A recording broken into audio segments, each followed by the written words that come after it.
Good evening, everyone. Let me, you're asking for the stream, and I guess somebody else was asking for the stream name. Let me see if I can post this real quick. Can I just test my, can you guys hear me? Good evening, everyone. Let me, you're asking for the stream, and I guess somebody else was asking for the stream name. Let me see if I can, that was me. Sorry about that. Can anyone hear me? Yes, we lost Melissa.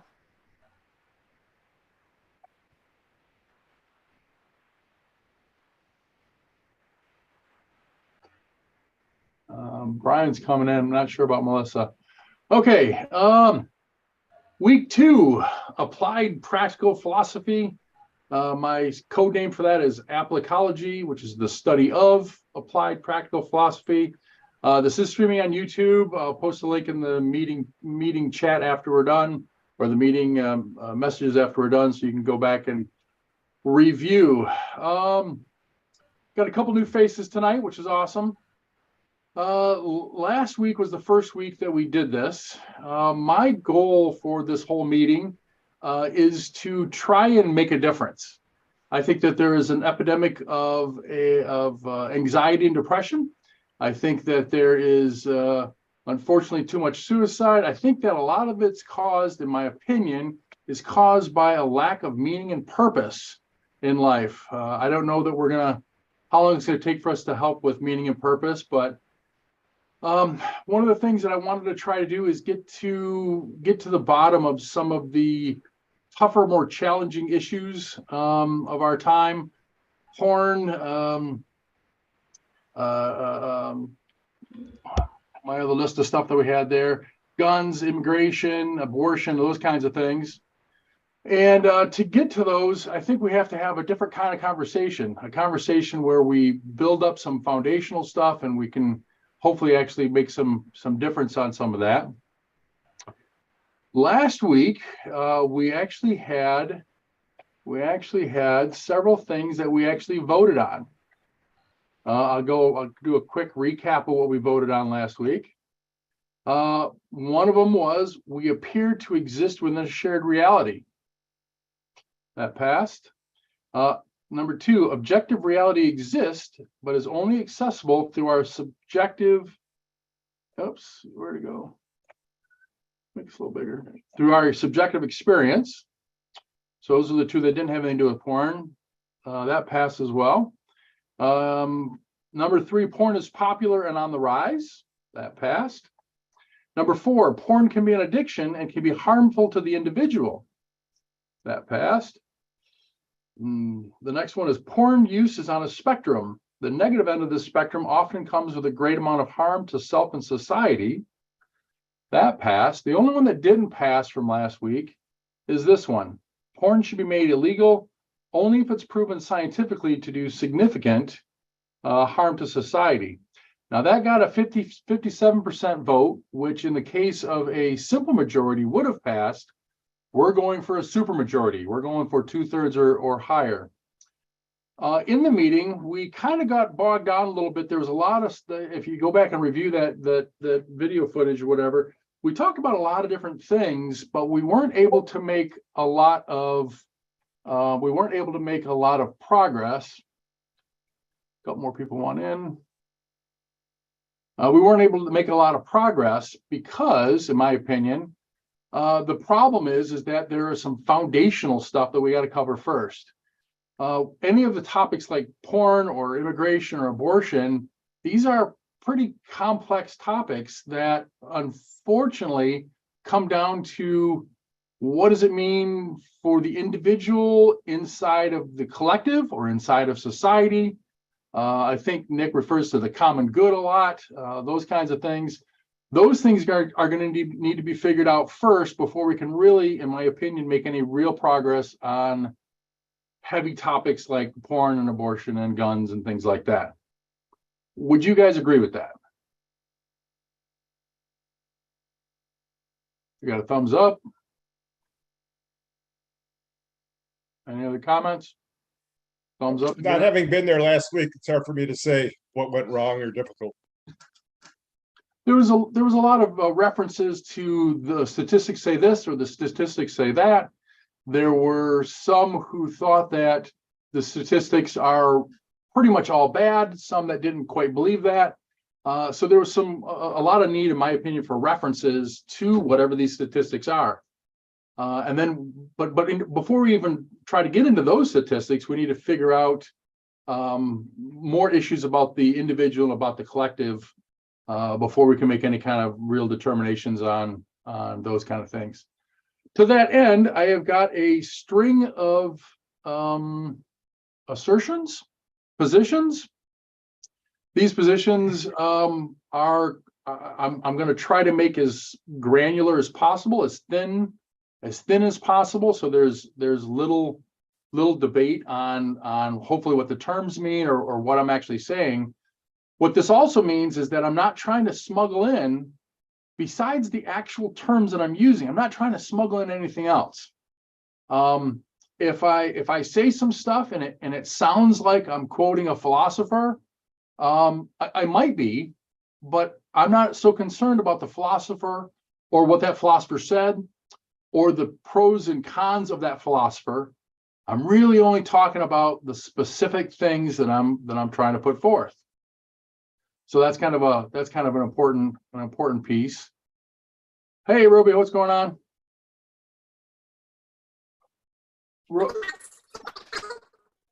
Your audio is kind of messed up there.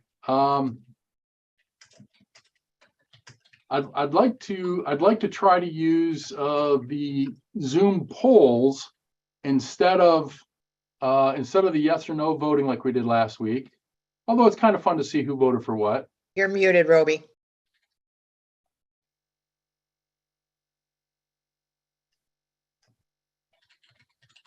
Roby, Can't hear you. I'm making you the co-host, so you should hopefully be able to edit and modify the polls if you'd be so willing to do so. Yeah, no problem. So what I'm gonna try to do is I'm gonna try to build a bridge or some scaffolding or whatever you want to call it. I'm gonna try to build up to from the fewest assertions and assumptions possible up to we are human beings on the earth in this single environment that has the laws of nature, which are very reliable. I wouldn't say they're foolproof, but they're very reliable. That's what I'm trying to build. It was suggested that maybe we just kind of jump to that. And it's like, well, I'm not in a particular rush. Hopefully we'll be doing this for quite some time. So I'd actually like to build that scaffolding. Any comments or thoughts before I start down that process?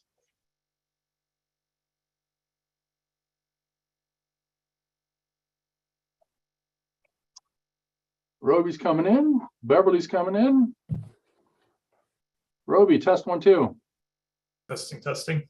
Oh, much better. Way better. Go ahead, Nick. I will say the one thing that I can attest to last week is that we were bogged down in arguments, and if the purpose is to like axiomatize, let's say, some conception of like the foundation of a worldview, then maybe it is better to just attempt to. It will be difficult to just attempt to stick to the axioms and the propositions more so than the argumentation, which is going to be very difficult. And if we do go into an argument or discussion for like 5 or 10 minutes, it's then using that argument and discussion and trying to find, I guess you could say, the core principles and then put those in propositional form. So that way the propositional form and structure is primary. Real quickly, I did think of a couple things. So I'm going to post something in the chat because it's just the easiest place for me. And then you can post it in the documents and stuff. So I'll do that. So that's all I got. Over. I wasn't watching the video and stuff like that. I wasn't sure how much I was going to use the documents. I was maybe going to try to use more of the whiteboard stuff, but I don't really want to start that. Yeah, go ahead and post that in the chat, and let's start from there. Oh, you've got a few things there. Let me.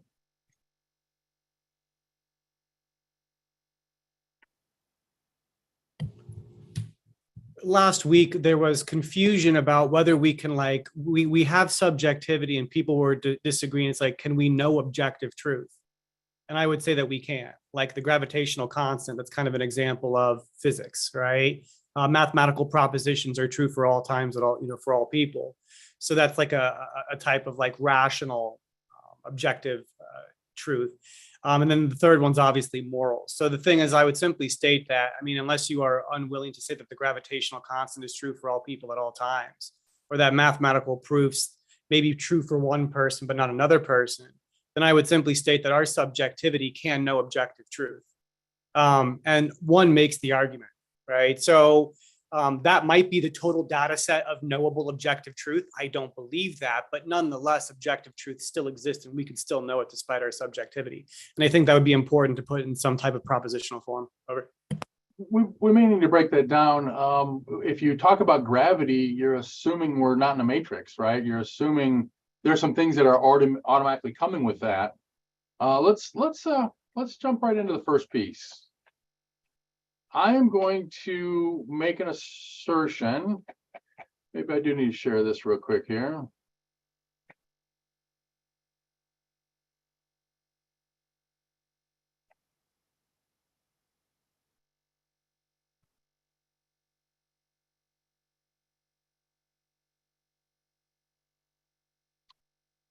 All right, is everybody seeing that? So I'm going to start with two base concepts. There's an agent. I'm not saying anything else about that agent. I'm not saying if he's robot, alien, human. There is an agent, and that agent finds himself within an environment. Right? I mean, I'm trying to go to the fewest amount of assertions possible.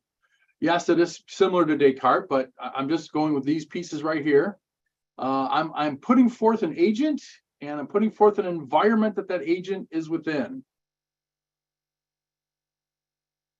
Fair enough. Accepted. Any objections?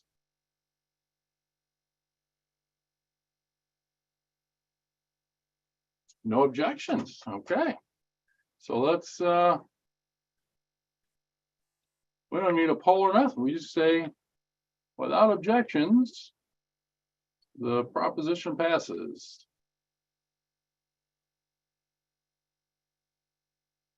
Let's go to the next piece.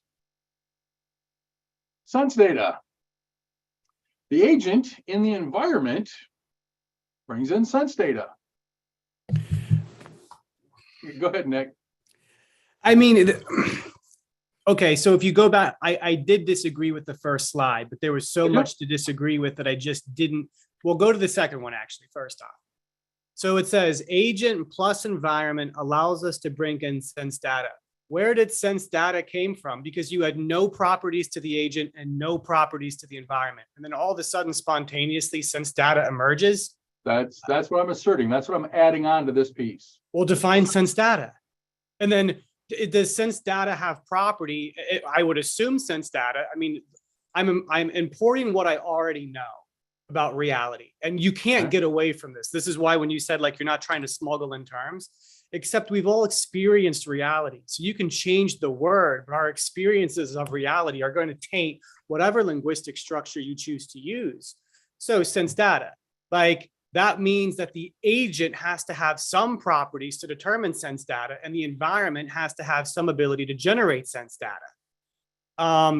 And what like, but then the initial one was that they had no properties. And then to what degree do those properties belong to each? And then how do we account for subjectivity of those properties? You're way down the path. You're right. Okay. I'm bringing stuff in piece by piece so that we can hopefully agree on these granular pieces, defining them along the way if necessary.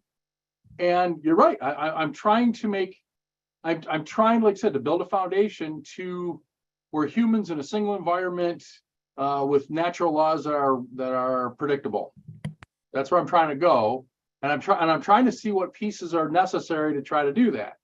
Right. So I started out with just the agent and the environment. Right. but you're right. I'm not defining what the agent is. It is a decision-making something, I guess I would assert. Then I'm bringing in some sense data. So what? Are you saying it's a human agent? Not yet. Then how can you have sight, hearing, touch, and smell if it was a whale? Doesn't a whale have a lot of that? It doesn't have much of sight or smell. Much or any? Taste? I mean, how are you going to No. prove? Just from my understanding of whales and dolphins, their sight is extremely poor, if any. And what about smell? I'm not sure they smell. So And taste, you're going to add taste? So you're right. If you're putting whale in there, then this is a bit rough. I would agree. So I'm imbuing this agent with these senses. I'm asserting The it. agent could be bacteria. Sure. Then it may or may not have all these senses. The agent is just a variable. It's a placeholder. Then like I said, you know where I'm trying to go. I'm okay with 1 and 2. I'm just kind of questioning what you're doing with sight, hearing, touch, and smell. Lee. So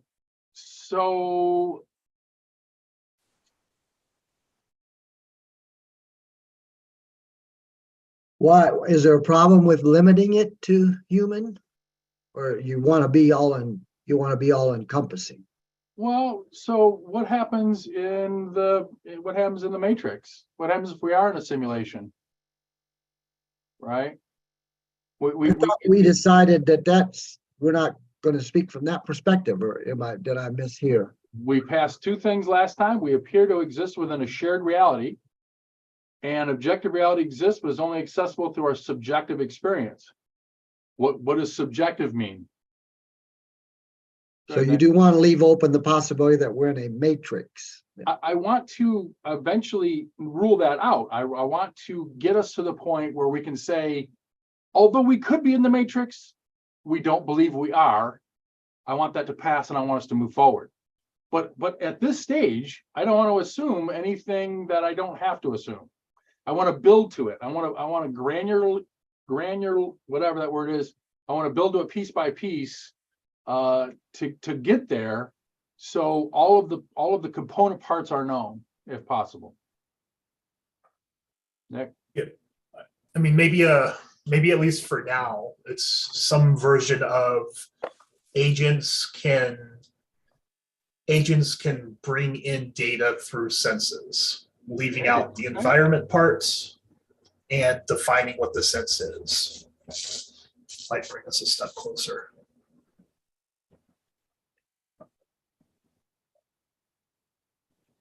I don't know. It seems to me that's just going to make things so wide open. As far as what your objective was initially, is to try to deal with human, with depression and anxiety.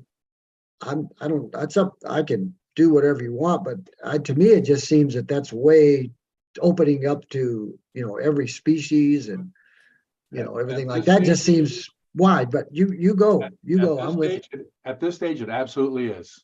At this stage, it is the whole set, and then we're going to narrow it down. We're going to narrow down our environment. We're going to narrow down the senses. We're going to narrow down experience. We're going to narrow down subjectivity. We're going to narrow down and hopefully end up with a human in an environment on the earth with natural laws that are respectable. I mean, that's where I want to build to by these pieces here. I'm just wondering how much value there is in going through all the pieces when we can go right to the end and agree or not. I mean, I don't know. I see this taking a long time and not being particularly useful, with all due respect. I would agree with that.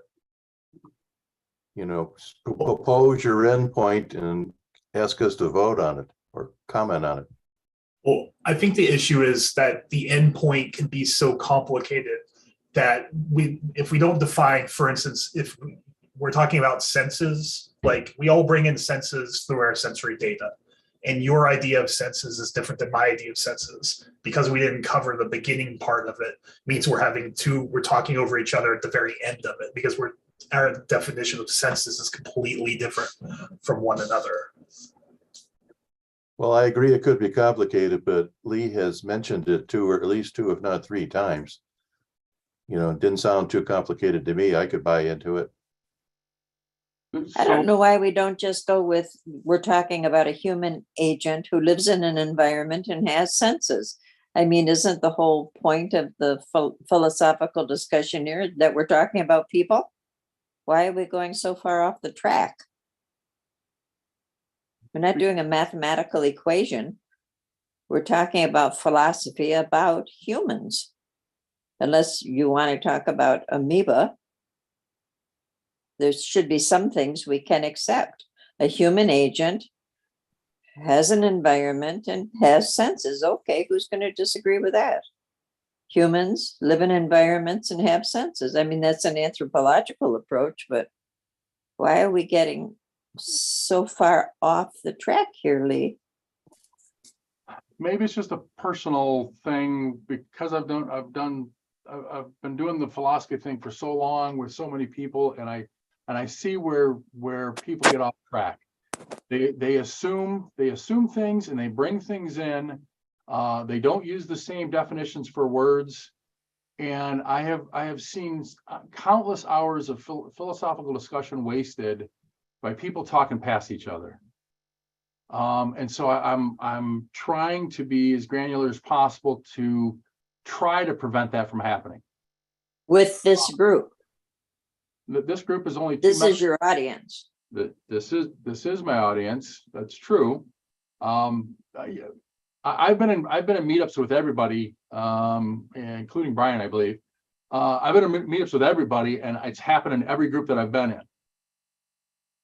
And for the most part, since there's oftentimes 4 to 6 hands raised, and I want to object to something, I want to object to the way somebody uses a term, and because there's 4 hands in front of me, I don't get to talk for 16 minutes. So We work backwards from what we're trying to accomplish here. You're trying to accomplish no objections? I'm trying to lay a foundation. Go ahead, Nick. Well, I think if I'm correct, I think he wants to axiommatize basically like the foundations of like a shared worldview where it's specifically defined. I am myself, I'm kind of skeptical of the endeavor to the extent, and this is like a beginning of it. I think it'll even become more complicated, but Lee, an example is like, I think there's this impossibility of like smuggling in terms or this idea of different conceptions about definitions. If you're talking about existence, reality, subjective experience, these things are going to be incredibly hard. And the idea that just the semantic language, that just different words and different definitions is going to constrain one's lived experience. So one of the things that you look at in philosophy is that there's a huge difference in existentialism. It's a broad swath of philosophy. And a lot of them kind of group together more so depending upon how they kind of view reality.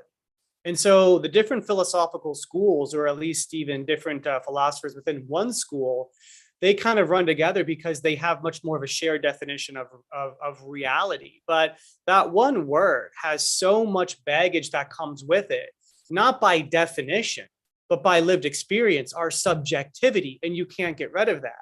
And trying to define things in an overly rigid way, I actually think it'll make the system much more fragile. And I also see, in my opinion, it to be very reductionist. So that's all I'll say. So, but Beverly, to answer, I think he's trying to axiomatize it so that there's no variance in the definition, so that it's clear cut. And I personally see problems with that, but I'm willing to give it a try to some extent to see what does happen. It is interesting. Over.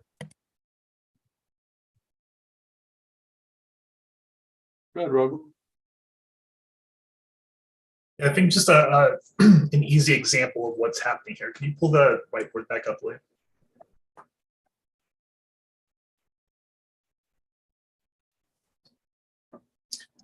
Right. So I think what's happening here is we're basically asking the entire group, do all of us believe agents can bring in data through their senses? True or false? If anybody thinks it's false, then they make the case for why they think it's false, so that we know all of us are on the same page with this one sentence. If all of us think that it's true, we can move on to the next slightly more complicated version of this. But this ensures that we're all on the same page every step of the way. That's how I'm interpreting this exercise. Is that close to being true, Lee? It is close to being true. And I do agree with Nick that I am trying to axiomatize things. And it is possible that it may make it fragile. And it's possible that who knows what's going to happen. But yes, I would like to go through these if possible and try to lay a foundation that we can hopefully stand on.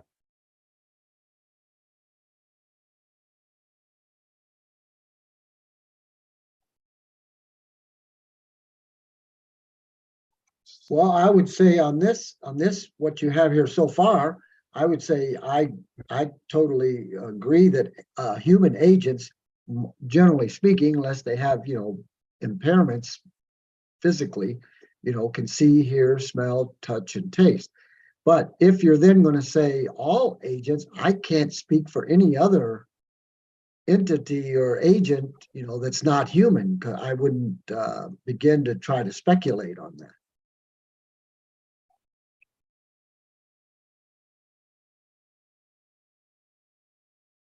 Okay, if we smuggle in the human part of it, does anybody have a problem with this?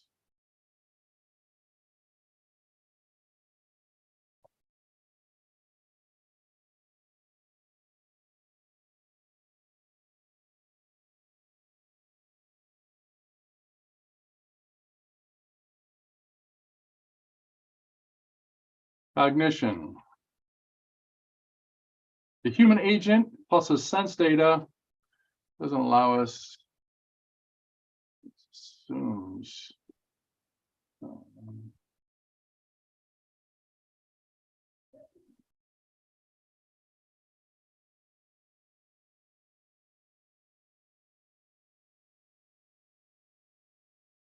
So there's some cognition that happens. So the sense data allows the data to come in. The assumed human has some capacity to process that data.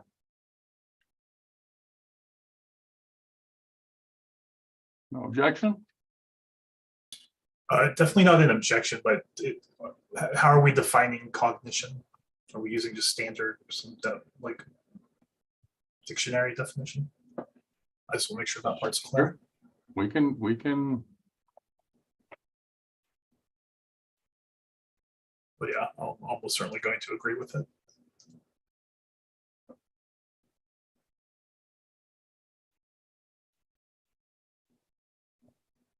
Yeah, that seems good to me.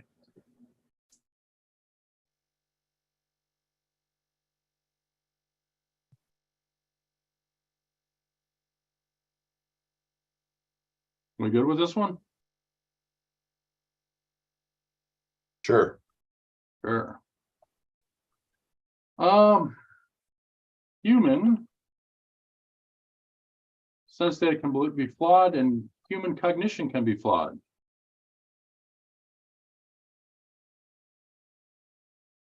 Do we agree with that? Flawed relative to what? It can just be an error. Optical illusions, bad thinking, we could be drunk, we could be high, stoned, whatever. There are things that would impair our cognition and things that we can just misinterpret the sense data. Well, but that implies that there is an objective reality out there.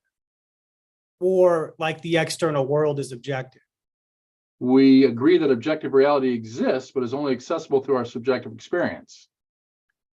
We did, but I thought this was kind of a new one. So we talked about there being an external world, right? My point though is that flawed itself means that there's non-flawed.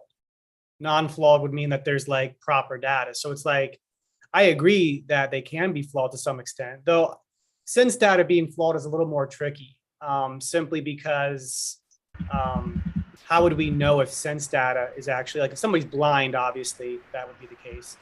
Our perceptions, our sense data perceptions. Fair enough. Right.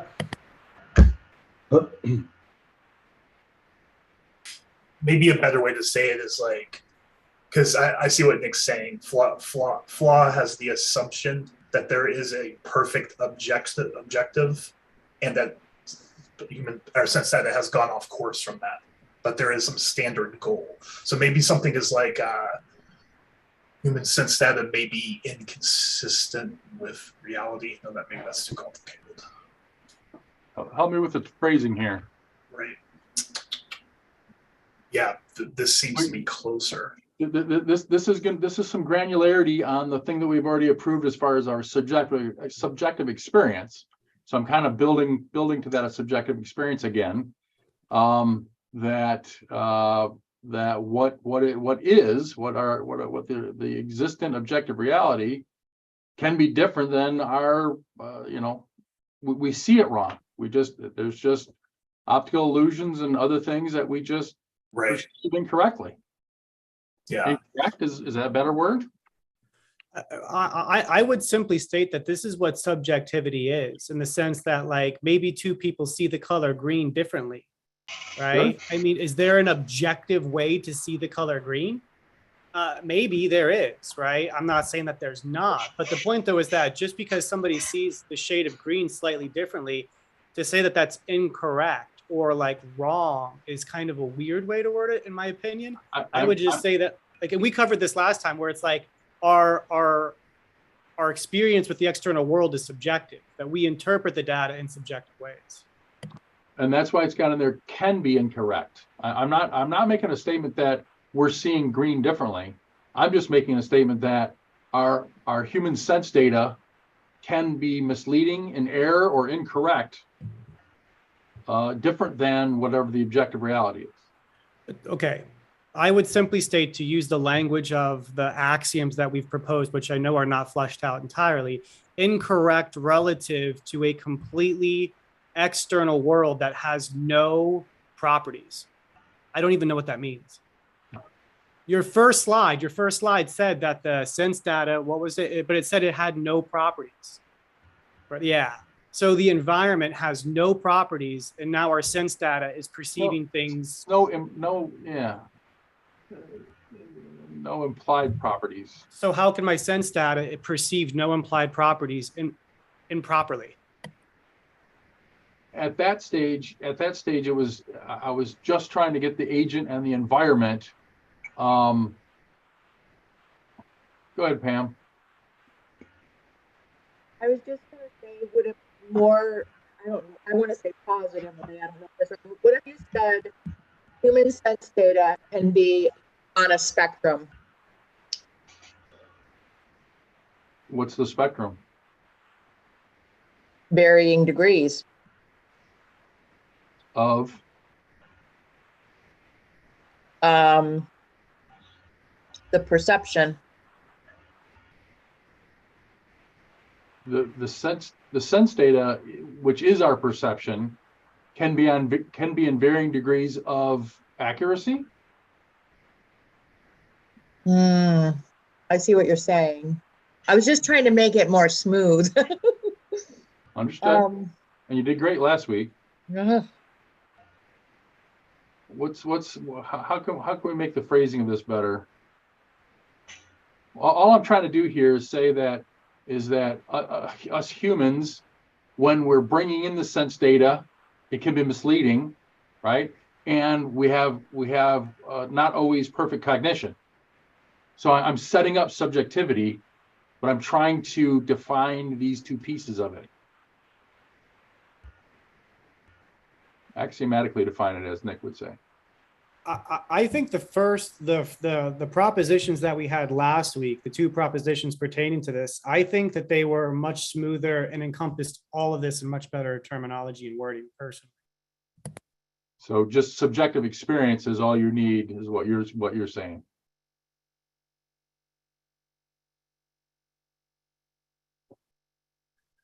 Do we have another? I like the word flawed, but incorrect, misleading. Inconsistent with objective reality.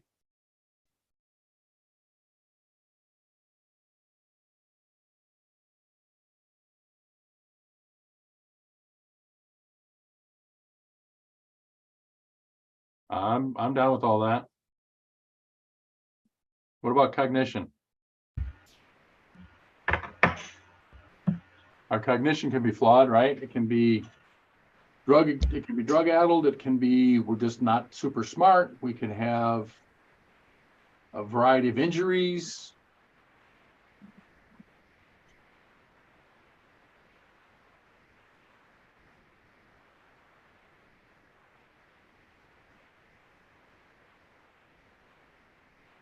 Well, come on now.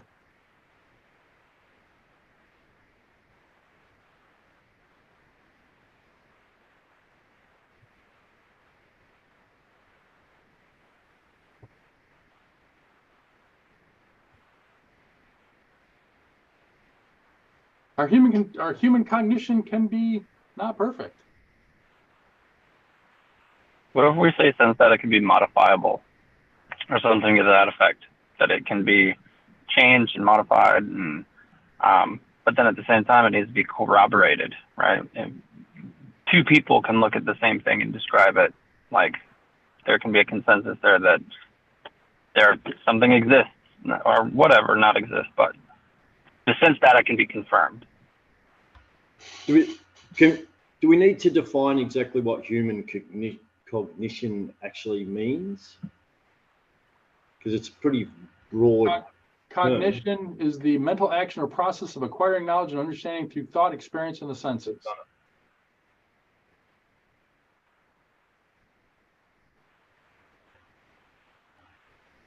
I think that would be summarized as the ability to use sense data.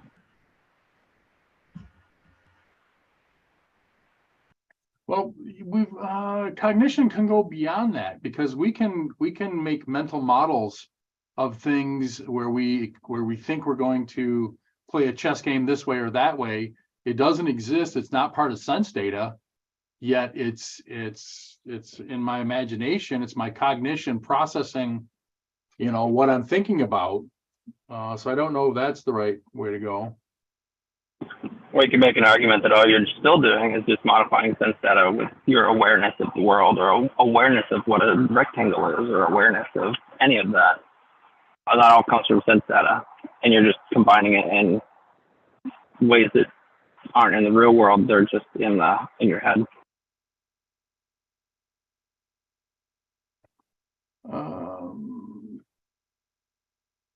Does this part here get done what I'm trying to get done? It's that human condition can be imperfect. Yes.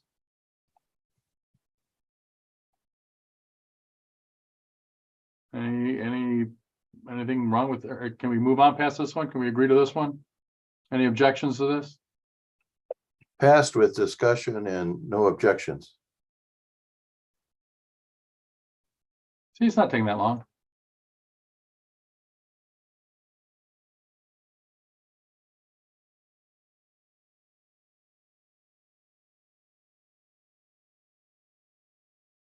So if we have possibly flawed sense data and cognition, which means we can't trust anything, maybe anything's a strong word. Everything to us is subjective.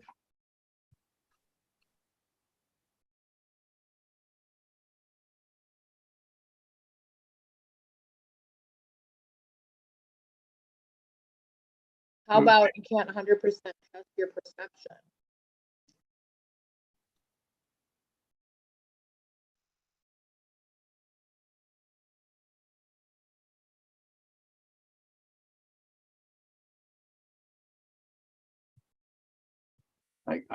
I think we can trust a few things like logic and math. And we can be very confident. We can be supremely confident in things like Nick's gravitational constant and things like that, assuming that we're not in the matrix, which we can't prove. I think that us humans are bound in it was said pretty nicely, objective reality exists but is only accessible through our subjective experience.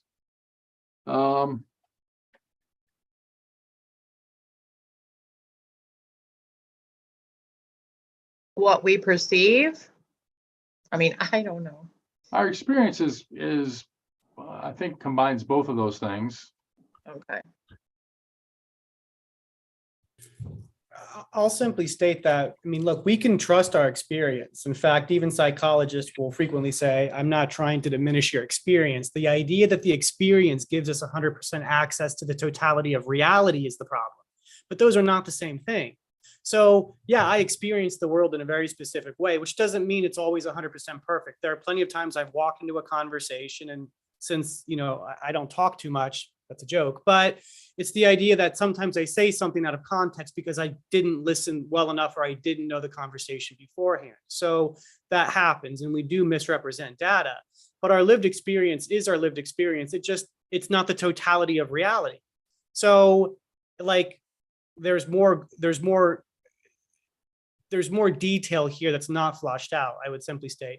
One thing, and then the other thing that I'm confused about, why does it matter if we don't live in the matrix? Like, even if we are in just a computer simulation, we're all still sharing that. Our reality, there still seems to be gravitational constants and rational consistency, et cetera, et cetera. So regardless of whether we do or do not, I think Will said this last week, regardless of whether we do or do not live in a matrix, it doesn't seem to really matter, because we're still here. We still have these feelings of justice that we want to help out. I know you haven't brought these concepts in, but like, you care about the depression and the anxiety. So even if we are within the matrix, it really doesn't matter if reality isn't real, even though we haven't really defined those terms, right? So I don't think it, like, the idea that there's this necessity to prove that the matrix isn't real doesn't seem to matter, as long as we agree that we live in a shared objective reality. Whether it's real or not is irrelevant. Just a quick interjection. I hope it's relevant. But if you took the matrix analogy to the nth degree, then everyone else could be part of the matrix, and we're the only. So there is no shared reality, because everyone else, or I, could be part of the program that's running the matrix. Could So be. there is no shared reality. It's all an illusion. Everyone else is an illusion, if you take it to the nth degree. Has anybody come up against any? I'm going to lump all these in the same category, and so I may get lambasted for this.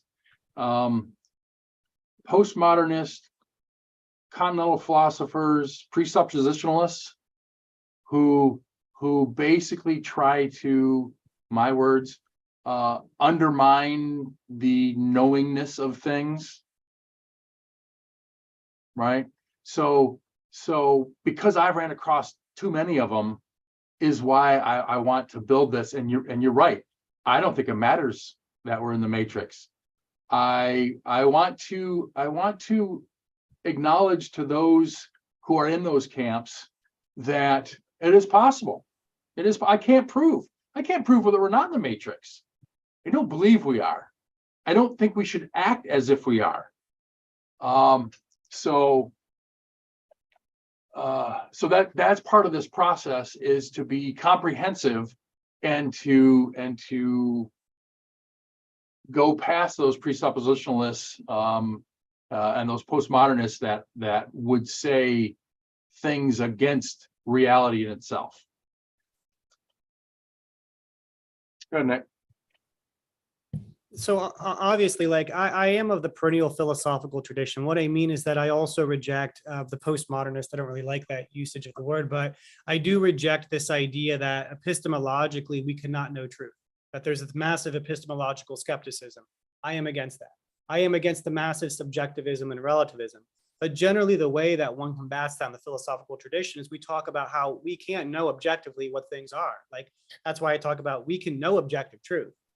Right. So talking about how we can know of things objectively really does combat this massive subjectivity, which is really the basis of their basically what I would say destroying truth, right? Or at least the knowability of it. So you're assuming you're just presupposing that we're not in the matrix. Yeah, I mean, yeah, I would absolutely presuppose that, though. I think there's legitimate ways to come around that. I mean, you're on a more detailed note, even with modality and the rise of modal logic and the many world interpretations, a lot of philosophers are coming back to some type of essentialism, which is much more metaphysical in nature. And so the idea that essences are kind of being like revived in some of the more serious branches of analytic philosophy, to me lends credence to even a lot of the Aristotelian metaphysics. And this metaphysical foundation is what gives us that ontology to say, hey, look, there's a common nature upon which we can extract universals, which, by the way, what's his name had kind of implied to some extent, where he talked about triangularity, though he seemed to talk about it in a universal or abstract way, juxtaposed to just a specific instantiation of like triangularity within the universe, right? But so the point, though, is that there are these ideas. So like the traditional metaphysics would probably be, I mean, if you're against this relativism, just the traditional like Aristotelian real essentialism, like those metaphysical foundations are really what undermine it. It's one of the reasons they hate it, particularly teleology, the idea that purpose is fundamentally intrinsic to the universe as a whole, which philosophers of science are coming radically to. But the point, though, is that there is a branch of philosophy that pretty much flies absolutely in the face of this. And it goes all the way back to the ancient Greeks and has been continued throughout all of time, well preceding the Enlightenment and modernity. Over. All right, so Nick, do you want to suggest any changes to this slide? No, just go with it. I mean, to be fair, I've actually suspended my voting, so I haven't agreed with all this. I'm waiting for him to kind of flesh it out before I agree with the conclusion of all of this. But as of right now, there's a lot that I generally disagree with, just even in the process itself, but I'm kind of trying to suspend my judgment. Over. Randy. Okay, yeah, to me, are we going to have some kind of boundaries for the discussion? Because once again, if you go to any kind of proposition that seeks to explain why we are having this experience, or if someone or something outside of us is having an influence on us, I mean, then you open up the speculation, and there's you could go on and on and on about what could be. On the other hand, yeah, so therefore, to even say the matrix, you say we could be in a matrix. Well, we could be having a dream. How many things could we be doing, as opposed to what do we know we're doing? I've thought of Socrates a couple times when, during these comments, I know that I know nothing. But if we're going to have a discussion, to me, if you're going to either go speculative or you're going to go with what we're experiencing, that we can all say, yes, if someone doesn't think we're actually having this meeting at this moment and that we're all existing in the locations that we're all coming from, then what's the, what is the purpose here? To me, we say, talk about what we know and try to keep the conversation within that, unless we want to go outside of it. But why? I'm just thinking, I'm thinking we want to stay with what we know, or what we, as you say, believe with justification. We're separating what we know and what we believe, but that's something that's not bringing in anyone or anything outside of our experience that we all agree to have had. Let's, if we can, let's try to keep moving forward. Although Nick has got a general objection, any objections to the way this is right now?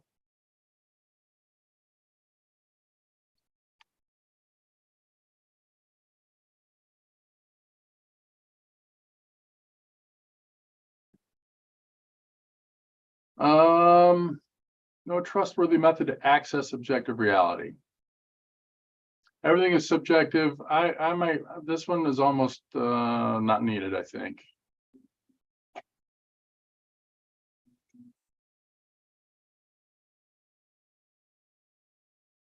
Delete. Actions. We can perform actions within actions for humans. Let's put the humans in there.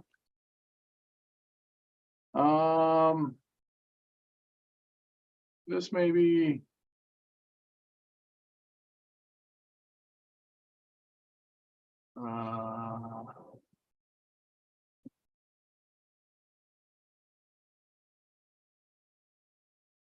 I don't want to phrase this. So I guess this is a good place to bring in. We appear to be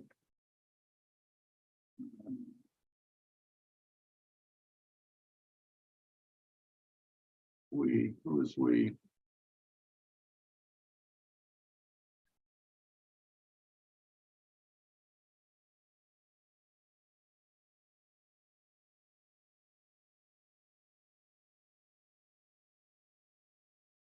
If we find ourselves within the matrix or a virtual reality or whatever, and that environment has predictable, whatever actions we have predictable responses or reactions, then we can have a high confidence in them, is I guess what I'm trying to say here. And that's of course for us humans on Earth, but it also, you know, if you're in a video game or in some kind of simulation, it can be equally true there as well. Would you agree? Actions can have unpredictable results in the environment as well. They can. And the example I'm thinking of is, you know, we get in our car and we drive every day, and we don't think we're going to get in an accident. We know what we're doing, and then it's unpredictable. We get in an accident. Doesn't quantum physics say things aren't predictable?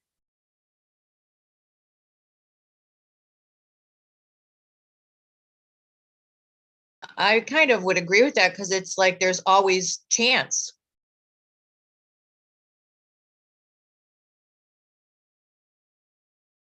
How does that make things better? That we're bringing in the Earth. We've already brought in humans. We're bringing in the Earth. Our actions, everything is based on cause and effect.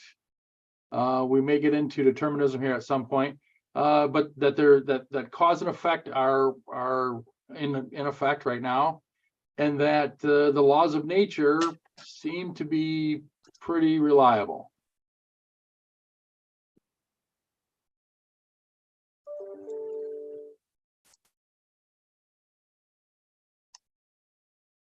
No objections? Well, there's no reason to limit it to Earth. We've been to the moon.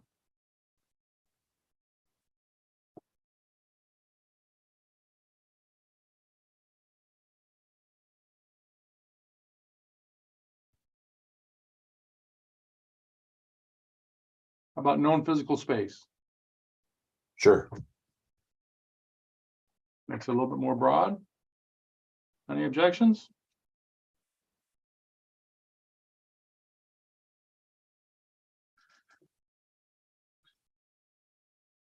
It only took us an hour.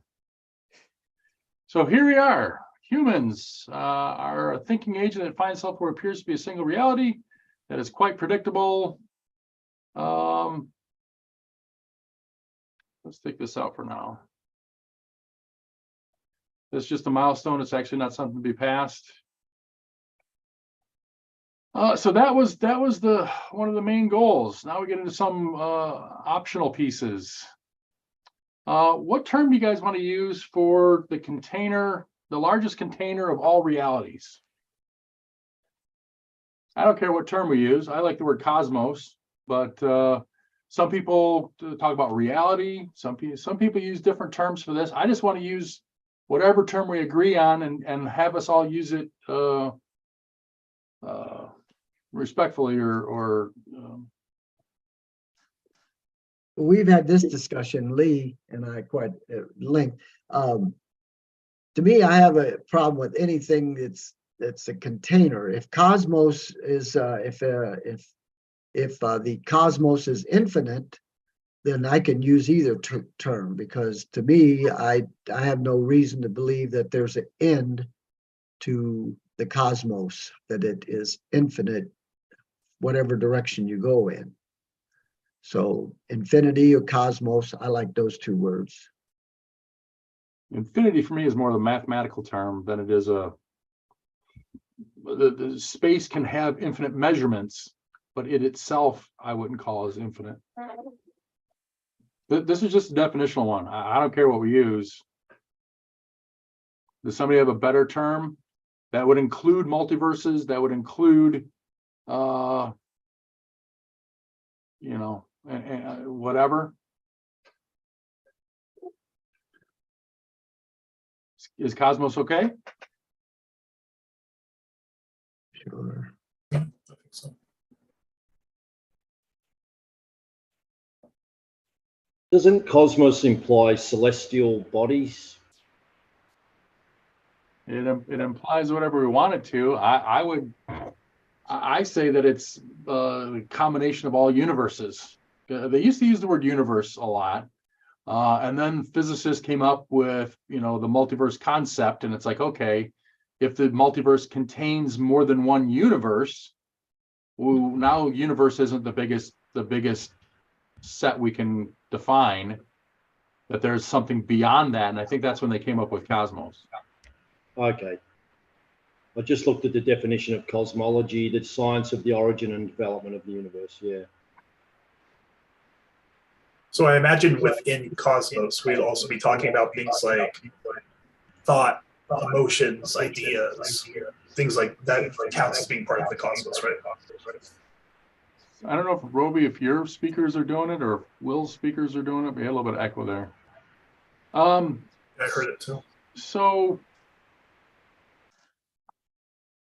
yeah. Like the internal abstract, like the abstractness of the universe. Are we counting that under the cosmos? Because cosmos has a real physical, kind of tangible feeling to me, but there's obviously things that aren't tangible. Let's make sure that's covered under cosmos. So you're talking about like a little bit of dualism there, like the mind-body type stuff, where mind is a mind and thought and dreams. Are you talking about that kind of stuff? Yeah. Because I imagine that's. Those, as far as I know, have a physical component. So, although, you know, I don't know if we want to get down the road of dualism right now, but because of it's a physical component, I would consider it part of the cosmos. That your dreams, your visions, I would say that's part of it.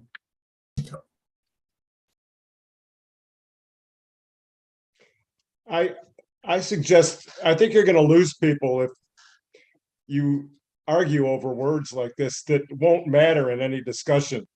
Oh, You know, it doesn't matter if there's other universes in a porn discussion. How about creation? Well, let's put a pin in that one for the moment. This I've gone round and around with people. Would you say that my cell phone, which is hard to see, but my cell phone and math are two different types of existence? Would you say that math and Spider-Man, the concept of Spider-Man or Santa Claus, is a different type of existence? Would you say that things that are found in a computer world is not the same type of a thing as this deck of cards or Spider-Man or math? I say that there are four types of existence, and I have lost countless hours going through people in philosophical discussions when they conflate existences typically of temporal and conceptual. I would like for us to be clear with our language. And if you use the word exist, I implore you, I can't force you, of course, but I request that you make sure that we understand what type of existence we're talking about. I will try and, you know, raise my hand, raise a flag, interject when I see people conflate these types of existences. And I'm going to try to not be the, you know, the lexicon police as much as only when I have to. And existence is one of those terms. We're talking about containers. We're talking about the cosmos, right? We're talking about, does dreams exist? Well, they don't exist temporally. They exist conceptually, right?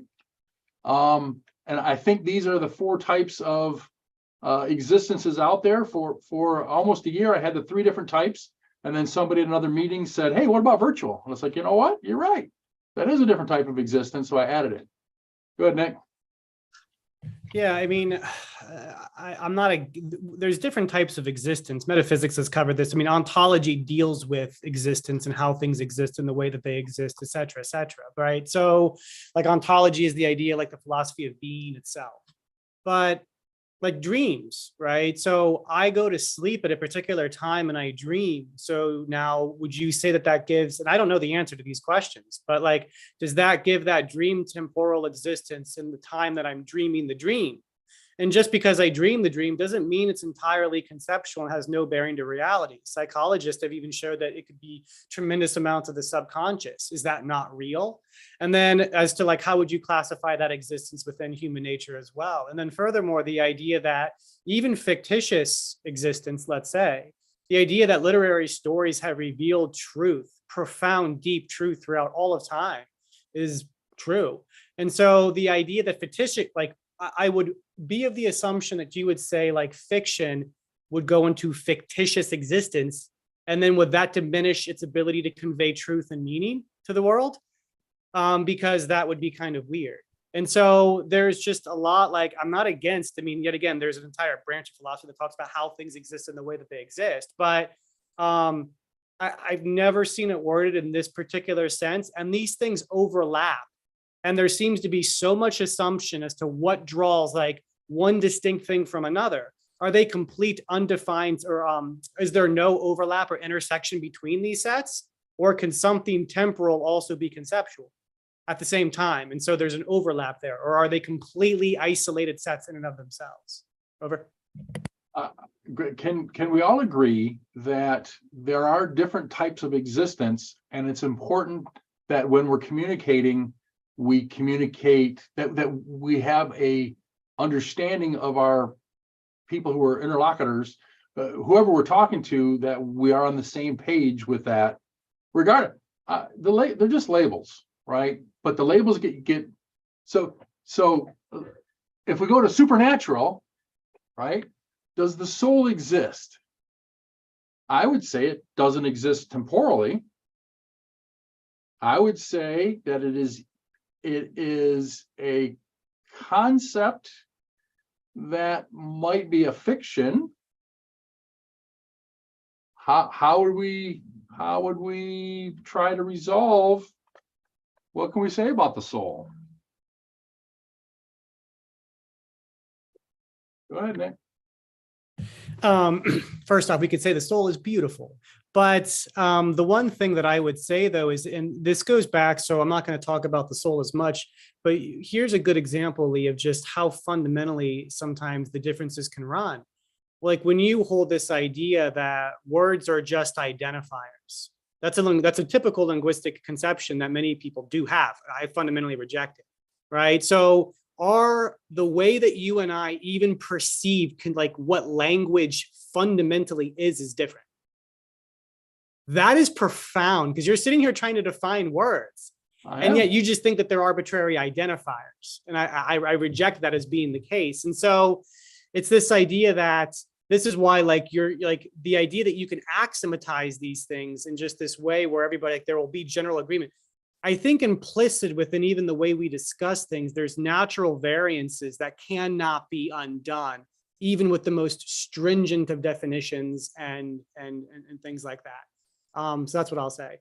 For the record, if you wanted to go theologically speaking, the soul is generally defined as the intellect and the will in a very simplistic way by the church, the Catholic Church. Over. Randy. Yeah, to me, soul once again takes us beyond what I think we were trying to discuss in this experience. The soul, to me, is a proposition. I may personally believe it, I may personally doubt it, but all I can say is the soul, to me, then moves you beyond this experience that we're talking about here and now, because if you're gonna go there, then you have to say, is this one experience of an infinite number of experiences or eternal existence? Or are you saying that the soul can only exist one time?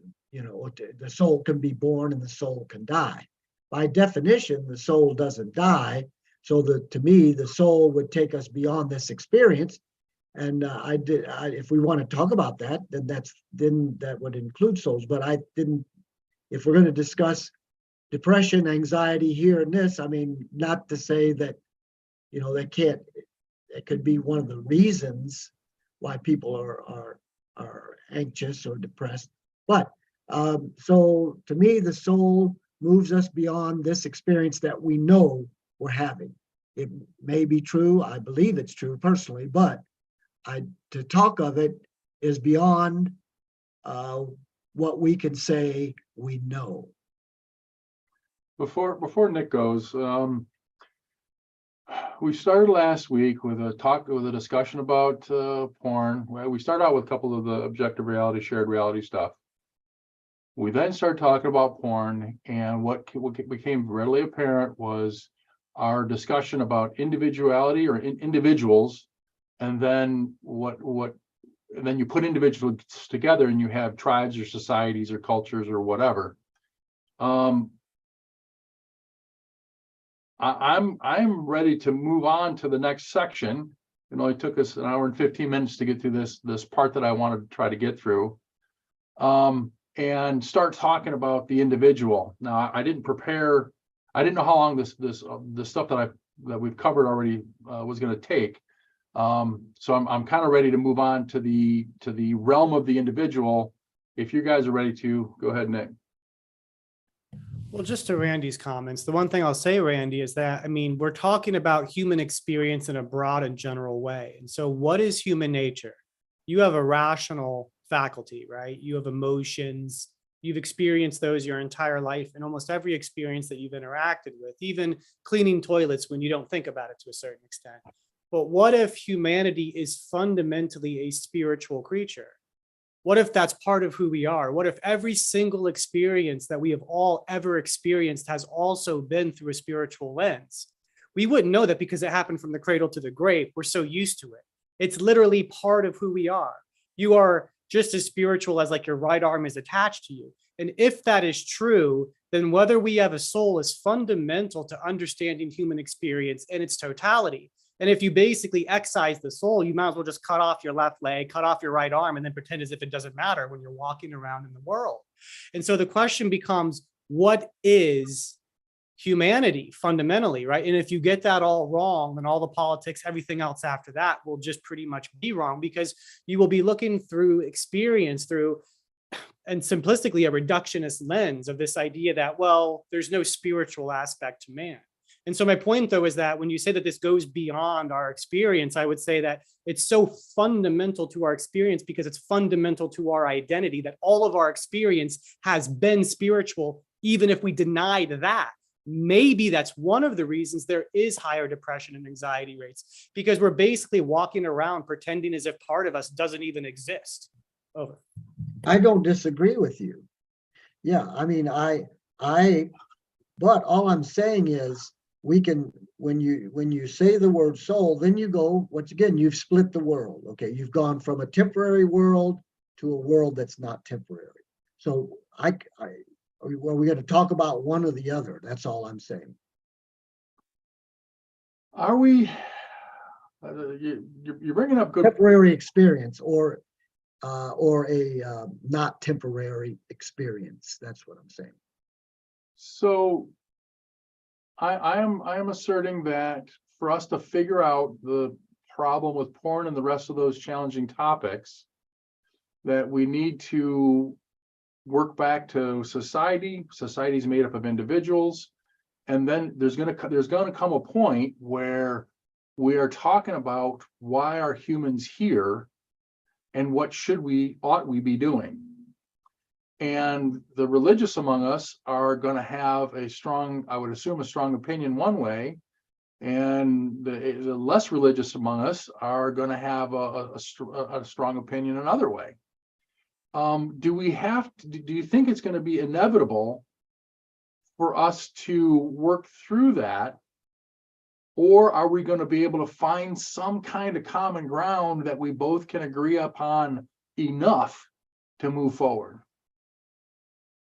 Only if we're talking about, regardless of whether we are temporary or not temporary, are we just going to focus upon this experience without any consideration of any other experience beyond this experience? And we can experience this experience with that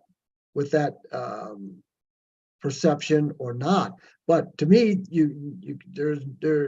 that's two different subjects. Whether you want to discuss this experience as the human experience without speaking of anything that had to do with us, how we got here or where we'll be afterwards, because both of those are unknown. That's all I'm saying. If we want to discuss what we know, or we want to speculate about what we don't know to try to understand why we are having this temporary experience. That's all I say. I differentiate the two, and I can talk either.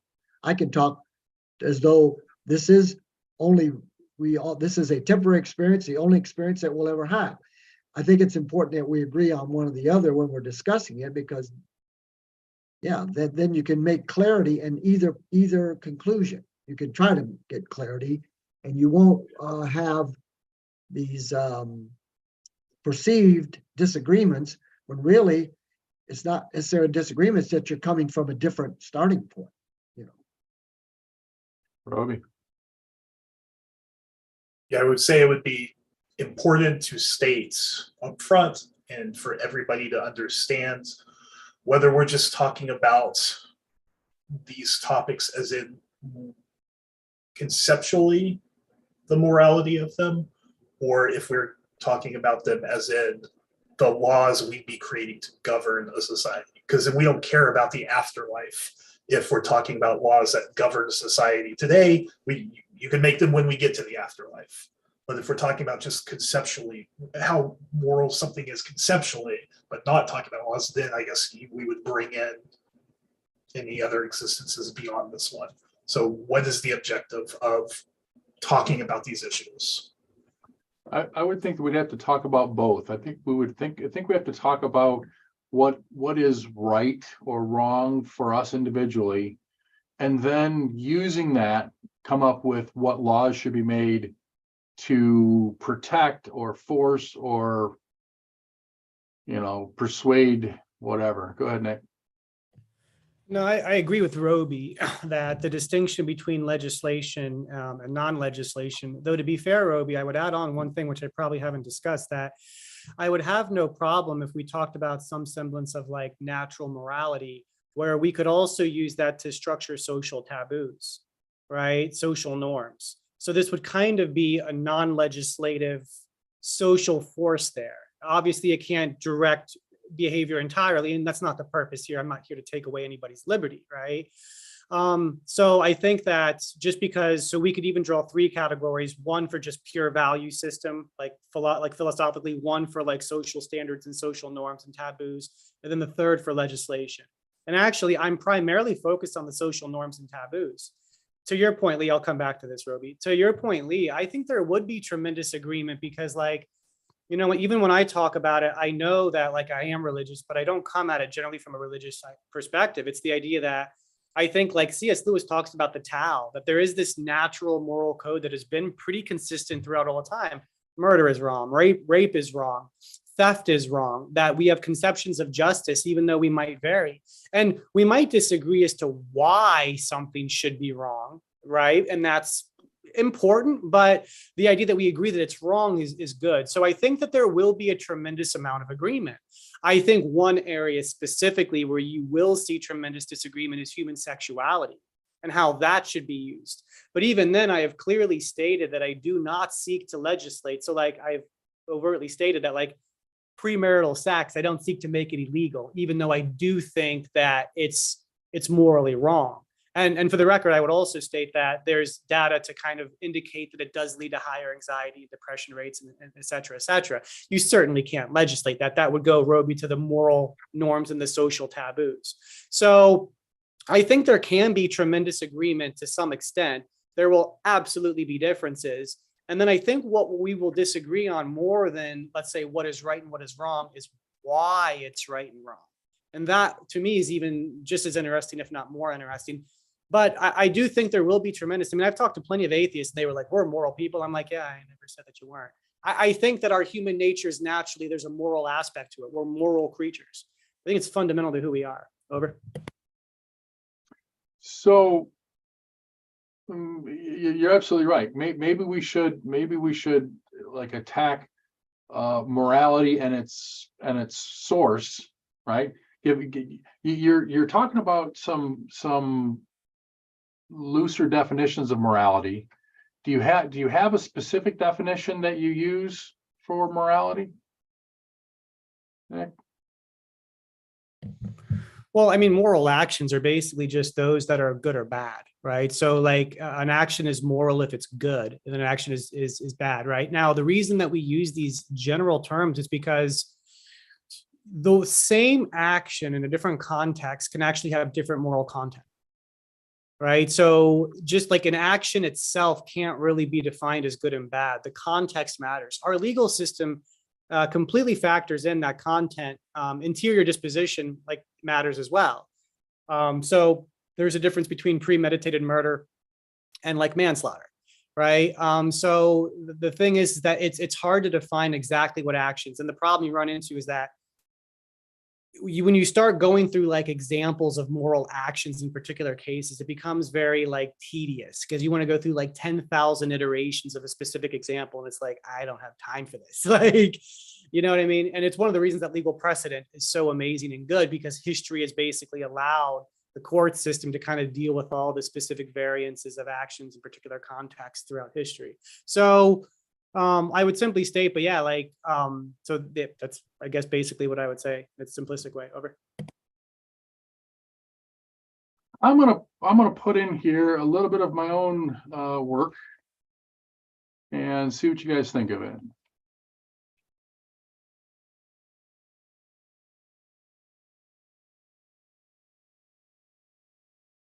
Can you guys read that? I am asserting that all evaluations have 4 parts to them.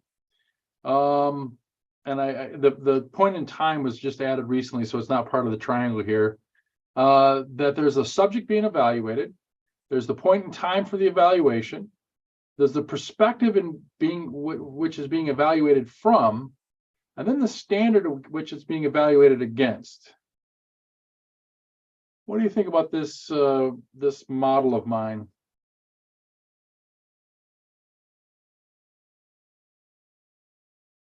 You're muted, Randy. I'm talking to myself, sorry, I'm just Okay. moving my lips. You're allowed. You're allowed.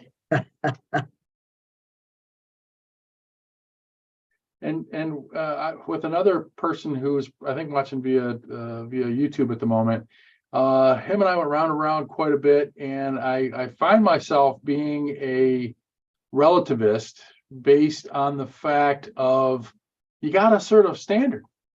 I don't think you can make any evaluation without asserting some kind of a standard. If that standard is asserted, it's relative, right? You can assert God, you can assert Hinduism, you can assert, human well-being, you can assert human long life. I mean, you can assert whatever kind of standard you want in there. But at the very end, I don't know if you guys are familiar with Munchausen's trilemma. At the very end, you're making a brute force assertion that you can use to make evaluations from.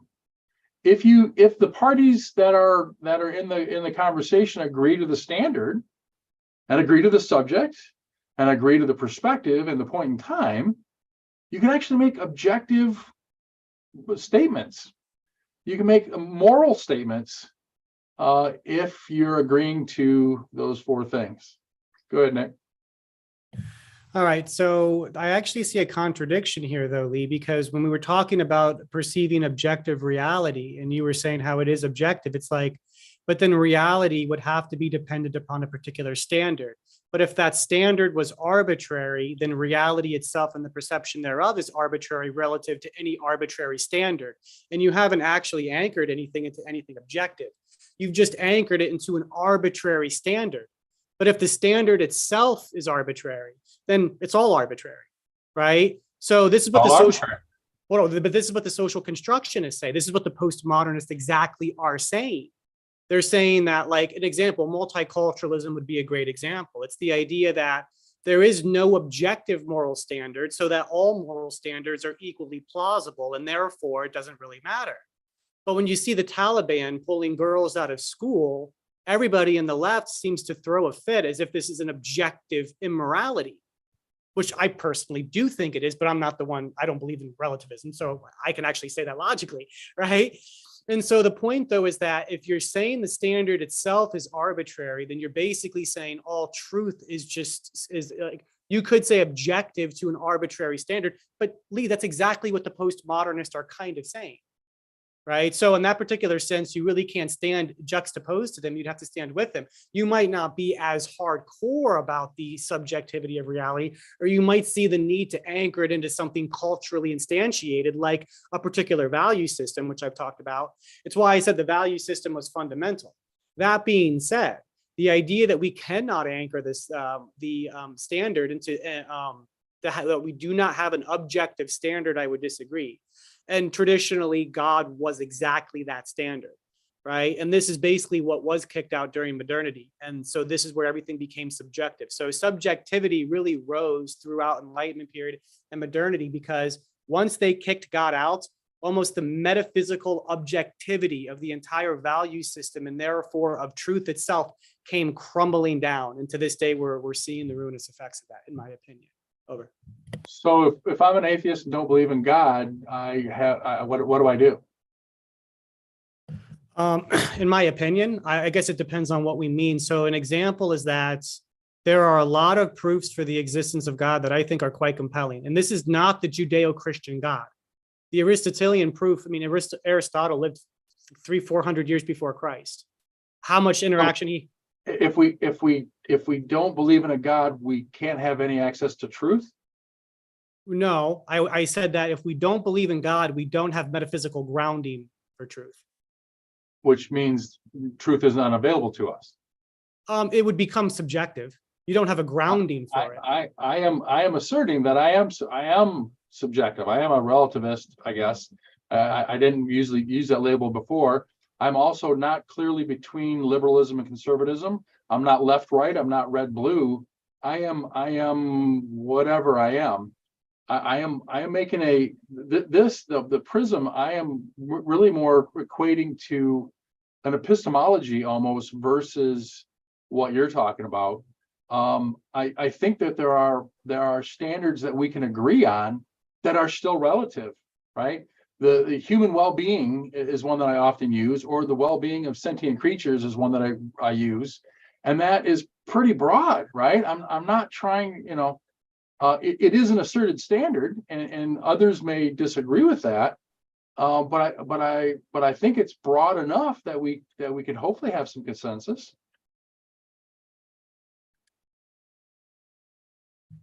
Roby? Yeah, I guess maybe rather than on number 4, the standard, maybe the standard apostrophe or parentheses S, meaning that would allow for those who don't believe in a single standard. I mean, Nick talked about, that which is moral is good, or that which is moral is bad. It's like, okay, well, how do you define bad and good, right?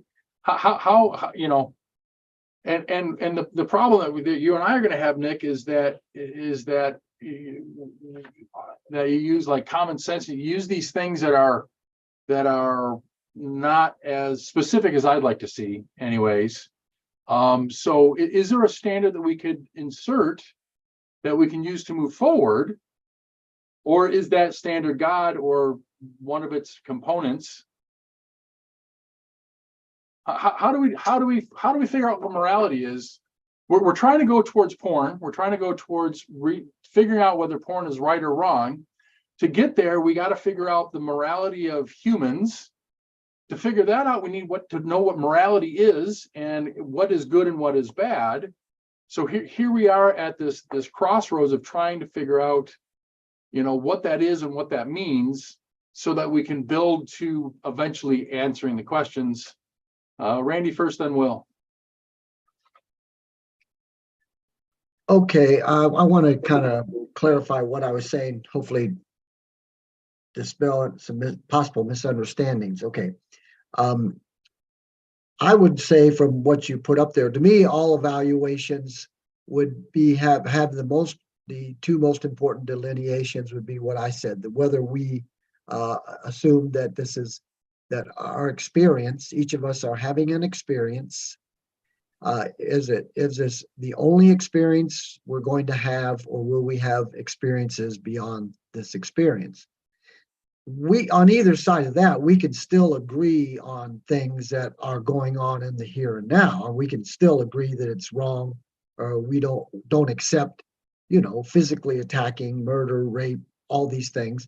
Yeah, that's not going to be delineated necessarily. I mean, it might have an influence on how whatever punishment you would give for someone, or what, it's, in other words, as an example, if you believe that there's a hell that could be experienced after this experience, a literal hell, and you have someone that is trying to entice someone you love to do something that you think would have them wind up in hell, then you may be justified in your mind to do something different to them other than you would otherwise. These influences can come in. All I'm saying is, to me, all evaluations at the deepest fundamental level would be whether we're going to discuss this as one temporary experience, or one temporary experience among and other experiences. Will. Thanks. Yeah, at risk of stating the bleeding obvious, I have heard this numerous times. What is morality? It's so hard to get a sort of in a nutshell, succinct definition of what it is to act virtuously and in a moral way, a morally positive way. But to me, it's something to do with not causing unnecessary suffering. Is as close as I can get. But it's like, well, who decides that, and how do you weigh it up? But that, anyway, as I say, that's probably very obvious. But that's the closest I can get. In a nutshell, morality is to not cause unnecessary suffering. But that's as close as I've ever been able to get. But it's still so vague. To the human, I mean, I say that morality is that which allows the human to thrive, or to I break down human. I think there's two different ways us humans can look at life. I think one of the ways is life satisfaction, and the other one is life length. Right? We can do things. We can. If you had a choice between 4 years of awesome life and 10 years worth of mediocre life, one of us may choose one and one of us may choose the other. I say that both are justifiable. They're justifiable in that person's choice of what life means to them, right? If somebody wants to hurt themselves by doing drugs or by doing risky behaviors or whatever, in an attempt at chasing an awesome life at the expense of life longevity, I would support them in that. I mean, it'd be great to have both, right? It'd be great to have an awesome life that's long. I mean, that's winning. That's winning the whole thing. But if both sides are justifiable, then who am I to say which one you should pick? Go ahead, Nick. So if one were to make a really comprehensive argument, that would basically, like, the one argument would be a set of like 50 different arguments showing, I would say, the inherent, I would say, self-evident to a large extent, necessity for a natural law theory, then I think that it would be pretty compelling to a certain extent. Would it be foolproof? I would say no.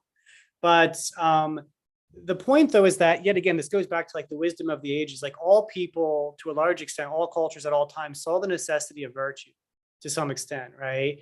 What does and- virtue mean?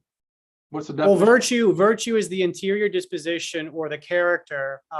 Don't go too far, Will. I'm going to comment on you.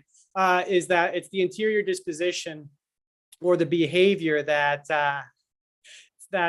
leads to this ability to behave in the good on a consistent basis. An honest person isn't honest because they said one honest thing, right? We've all done that. You could still be a liar. But if you have this habitual nature to be honest, that is a virtue, right? And so it's this idea that virtue is just that interior disposition and that character that allows us to do that. I think, hold on, I'm going to quote you a couple things from Vince Lombardi, big fan of Vince Lombardi.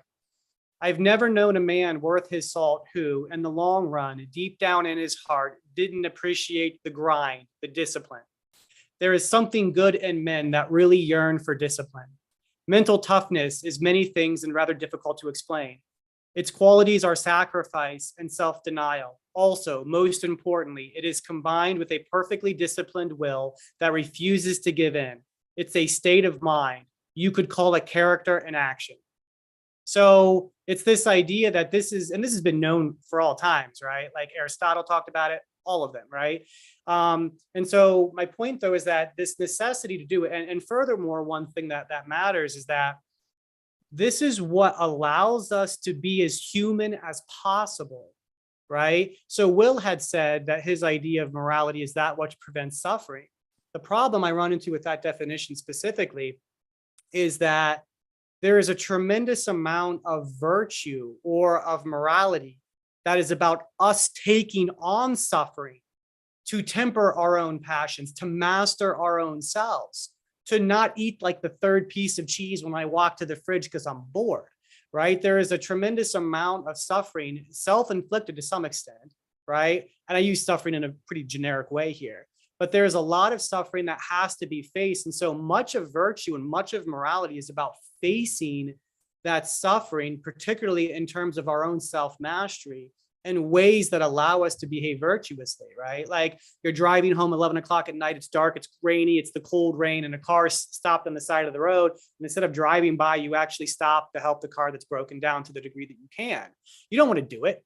And you do it with joy, even when your heart feels like it's being torn apart. This is difficult to do, right? Furthermore, Will, I would also want to clarify one thing, since I talk about virtue and morality, that this is important as well, right? So here's a couple proverbs. Wisdom and virtue are like the two wheels of a cart. Japanese proverb. I didn't mean to read that one, actually, but that's a good one. Vice often rides triumphantly in the coach of virtue. German proverb.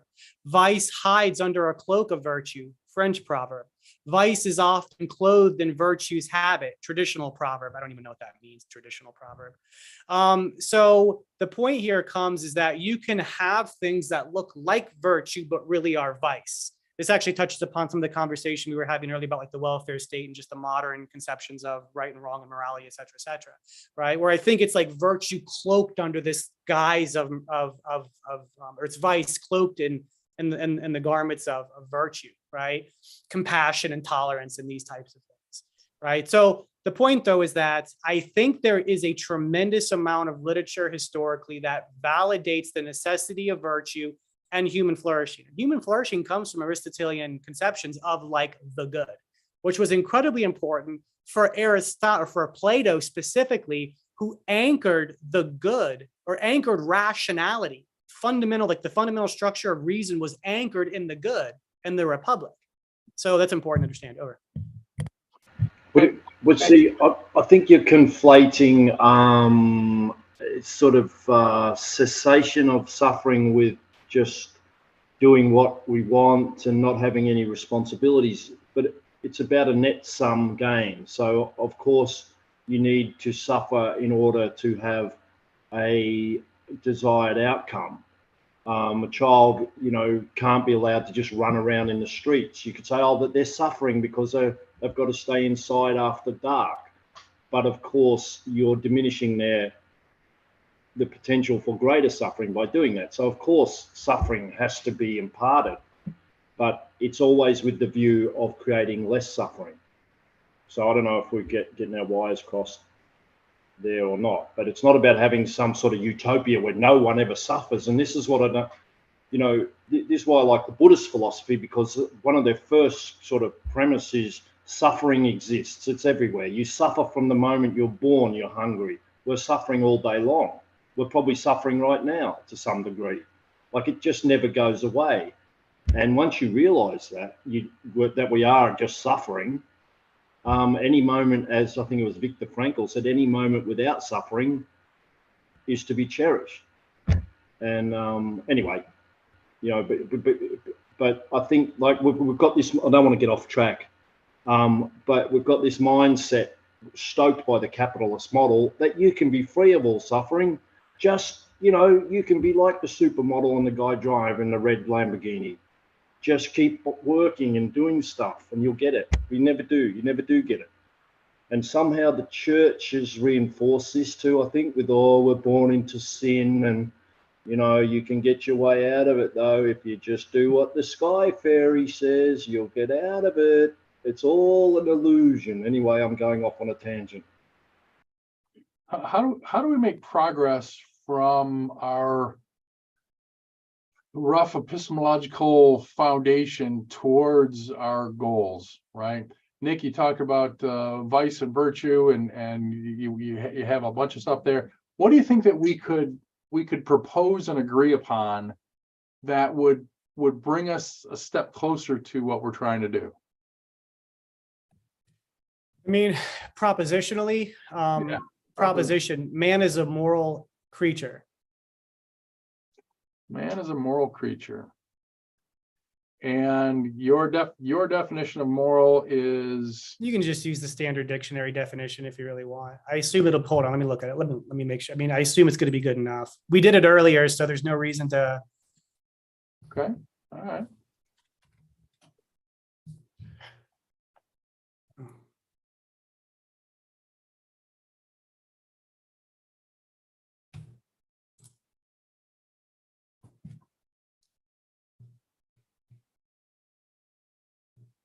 So there's several things here, and unfortunately, none of them have a standard to measure against.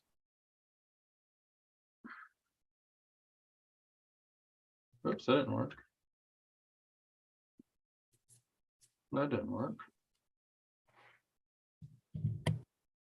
I grabbed too much, I think.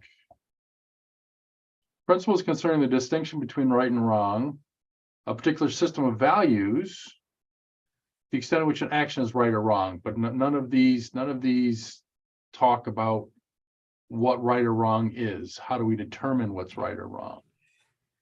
We philosophers have been debating that for over a millennia, well over that. So, like, yeah, I'm glad that the dictionary did not want to get into that can of worms. Agreed. So are we stuck? What do we do about it? I mean, in my opinion, no. And look, before we even get into anything quote unquote religious, I would simply state there's multiple things I would state. Natural law theory talks about this. Now, there is Judeo-Christian natural law theory, right? But there is just natural law theory in its general form. C.S. Lewis talks about it. He called it the Tao, right? Traditional morality, whatever you want to call it, right? So if you wanted to read a good book, there's The Abolition of Man by C.S. Lewis. It's not a very thick book. And it's kind of like a series of essays, I think he wrote, if I'm correct on that, right? It should be accessible at any library. You might even be able to find a PDF document online, but in that he really does kind of talk about just how, like, for most of history, the moral code has been known. Like, many people look at morality and they see vast differences. And there are differences, but the similarity is much stronger than the differences. So if you think the differences are, like, let's say, there's a delta of like 50 between all the moral systems out there. There's a commonality of like 10,000, right? Like, yet again, I mean, you can read the Egyptian Book of the Dead. I have not slain men, right? So this idea that murder has pretty much been consistently perceived as wrong is true. So you're what you're doing is you're trying to bracket a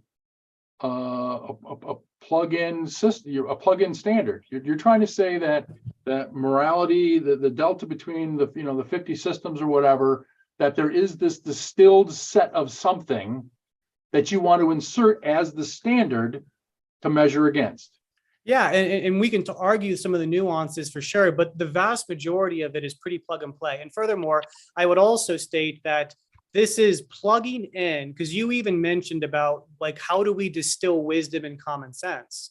This comes from, yet again, I mean, I've been reading Japanese proverbs, right? And Chinese proverbs, Icelandic proverbs, traditional proverbs, which you still don't know what that means. Like, but it's the idea that we're reading proverbs from all over the world that are basically saying about the necessity of virtue. And so what you're seeing here is this is fundamentally a human thing, and this is the distilled wisdom of the ages. And we can see it embedded within proverbs all across the world at all times.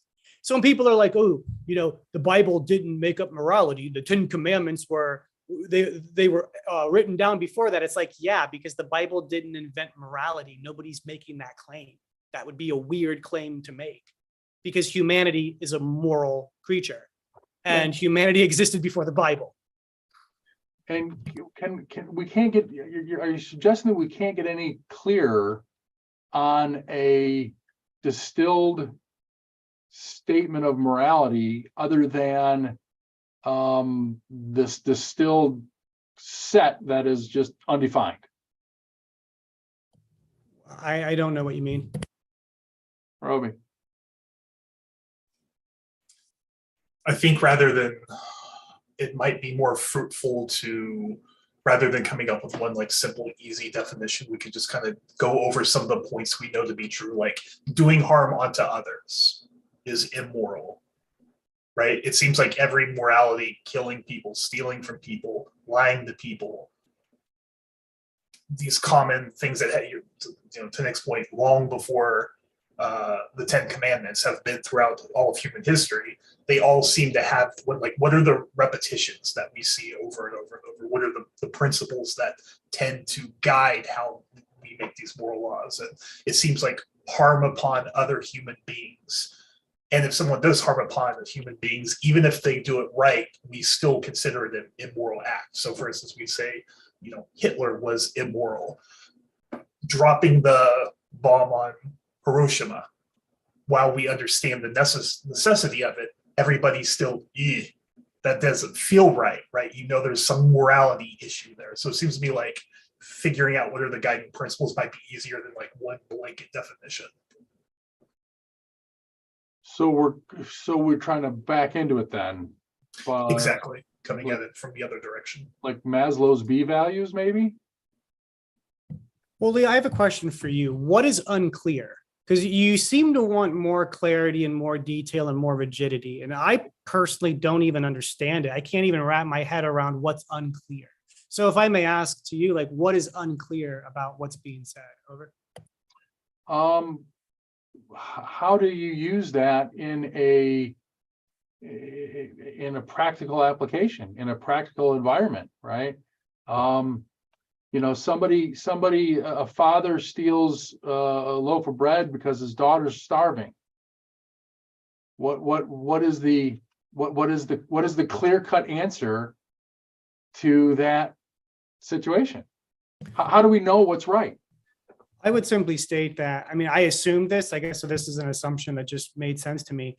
I assume since we're not trying to reinvent the wheel, at least we've said that in the past to some extent, is that I think we're are we not importing like a lot of our legal system today? Like my point though is legal precedents would cover that. And by the way, you're completely right that the idea that this person should go to prison is generally up in the air, right? I'm not saying that he shouldn't, right? I would say no to prison, right? But like maybe he gets fined or something like that. But in the same sense, it's like, obviously, if he's stealing to feed a starving child, there is some justification to this, as opposed to like stealing a Lamborghini for a joyride. They're not the same thing. You are correct, right? Agreed. Yeah, so that's clearly seen. And I would simply state that, yet again, like our legal system probably has ways to deal with that already in existence that me personally have no desire to remake. And this gets back to what I was saying, this like causatory nature of like just moral discussions where it's like, to go through 10,000 iterations like that, Lee, is tedious, and count me out. Is it moral though? Can you say that that action is moral or not moral? Sorry, Roby, I don't mean to violate the sanctity of the hand raise, but I would say I would say so to say that theft is immoral, I would say it's true, so it's immoral, but I would say that there's justification for that as well. So I would say that it's an immoral act that can be justified. Number one. Number two, the thing I would also state is there's one other caveat, is that like in America today, we have a lot of nonprofit organizations and charity groups that help people like that. So have they sought all of those avenues and assets out? So if they haven't sought the necessary social safety nets out, and they're stealing, that could potentially be a problem. But yet again, this becomes such an intellectual exercise of like what ifs and buts, and it's just so hypothetical. Well, I mean, it is pretty practical. This happens probably every day, but it just becomes so hypothetical in the argumentation of it that, so I would say that it is an immoral act, but just because it's immoral does not mean that like culpability is massively diminished, and there is justification for this act as well. So yeah, there you go. Kind of like vigilantism, a good example. If somebody like does something like let's say they rape your daughter, and let's say, or they kill your daughter, and the state of Ohio would have put them to death, right? But instead you shoot them in the head. I mean, you could go to prison for that. There's a big difference, even though the outcome, the state of Ohio is going to kill the guy, and you shoot him in the head. This is vengeance and vigilantism, not justice, and the two are not the same. Over. Go ahead, Roby. Yeah, probably somewhat related to what Nick was saying. I think in the questions of morality, there's ways to like add and subtract these to create very complex scenarios, but the question of morality is still pretty simple. Like if somebody steals for their daughter, stealing is immoral, helping others is moral. You can have two things be part of the same action, but breaking down to its component parts, it's still pretty clear cut what's moral and immoral. And at that point, it becomes a question of law. Now you're just weighting them. But whether one is or is not is pretty self-evident. It's just the weight of it all added together that you have to figure out, I think, if that makes sense.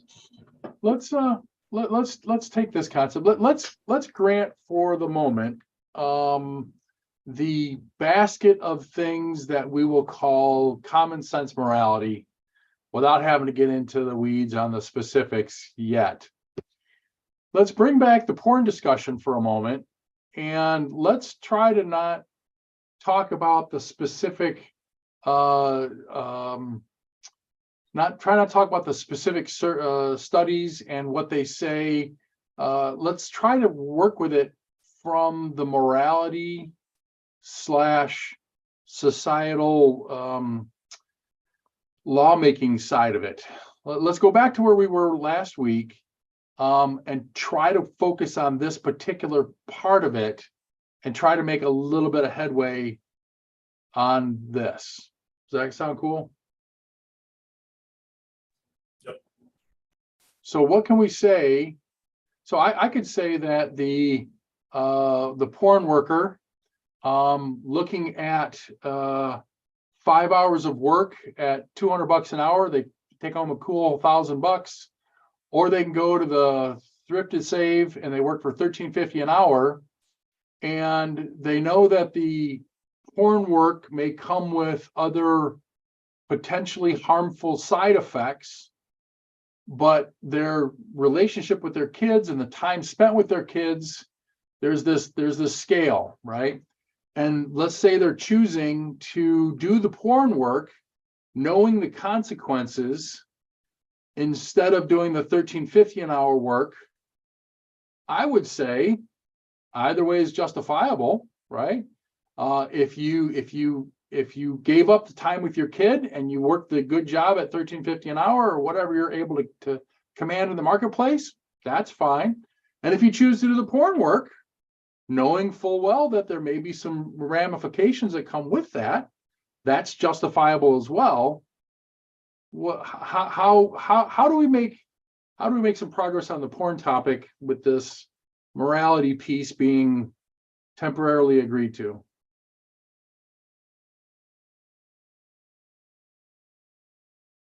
Go. I like how I just did generated with physical hand raise. Is what I would say, Lee, is that there's a lot of factors. I don't disagree with your economic analysis, right? So all that you said led it should be true, but that's a one-dimensional economic analysis. If human beings are emotional creatures and moral creatures, then there's other areas as well. A couple examples.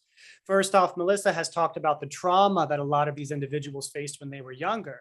And to what degree did that distort the totality of their humanity, with their ability to make, quote unquote, proper rational decisions? By proper, I mean good, and by good, I'm implying a value, right? And so this idea that there is a lot of trauma that kind of like puts blinders on people's faces, and maybe they're looking. Let's grant the trauma.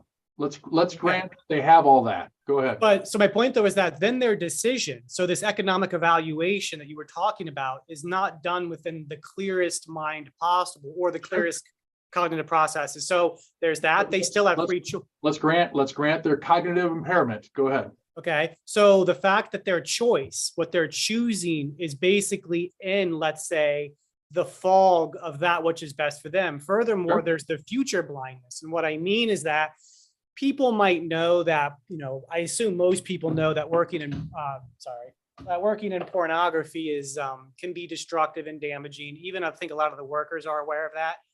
Mhm. And yet it's one thing to say it, but it's another thing a decade later to be suffering crippling anxiety and depression. And if that woman could be almost plucked out of time and, let's say, view the totality of that decision and the consequences of it a decade later, would she or he make that same decision? And we don't know the answer. So my point though is that What would you recommend? What would you recommend as the solution for that? Well, I mean, as far as the solution goes, there's a couple things I would say. So obviously I do support to make illegal the production and the distribution of porn. That's pretty clear. I've made that statement clear, but also just to a large extent, a social awareness, right? And I think you're seeing it already. I mean, you can go on YouTube and you can watch plenty of videos, many of them done by Democrats, many of them done, well, I don't even know. They don't even bring in religion in the argument itself, right? A lot of times they're looking at the psychological data. And these are Democrats, so they're not like hardcore right-wingers, right? Who are talking about the damaging effects of the sexual revolution and of pornography, et cetera, et cetera. And so I think that there are people who are worried almost across the board about this. So that's a good thing. My stance is that people are allowed to make mistakes. People are allowed to move forward without all the data. People are allowed to hurt themselves. So that's my stake. Go ahead, Roby.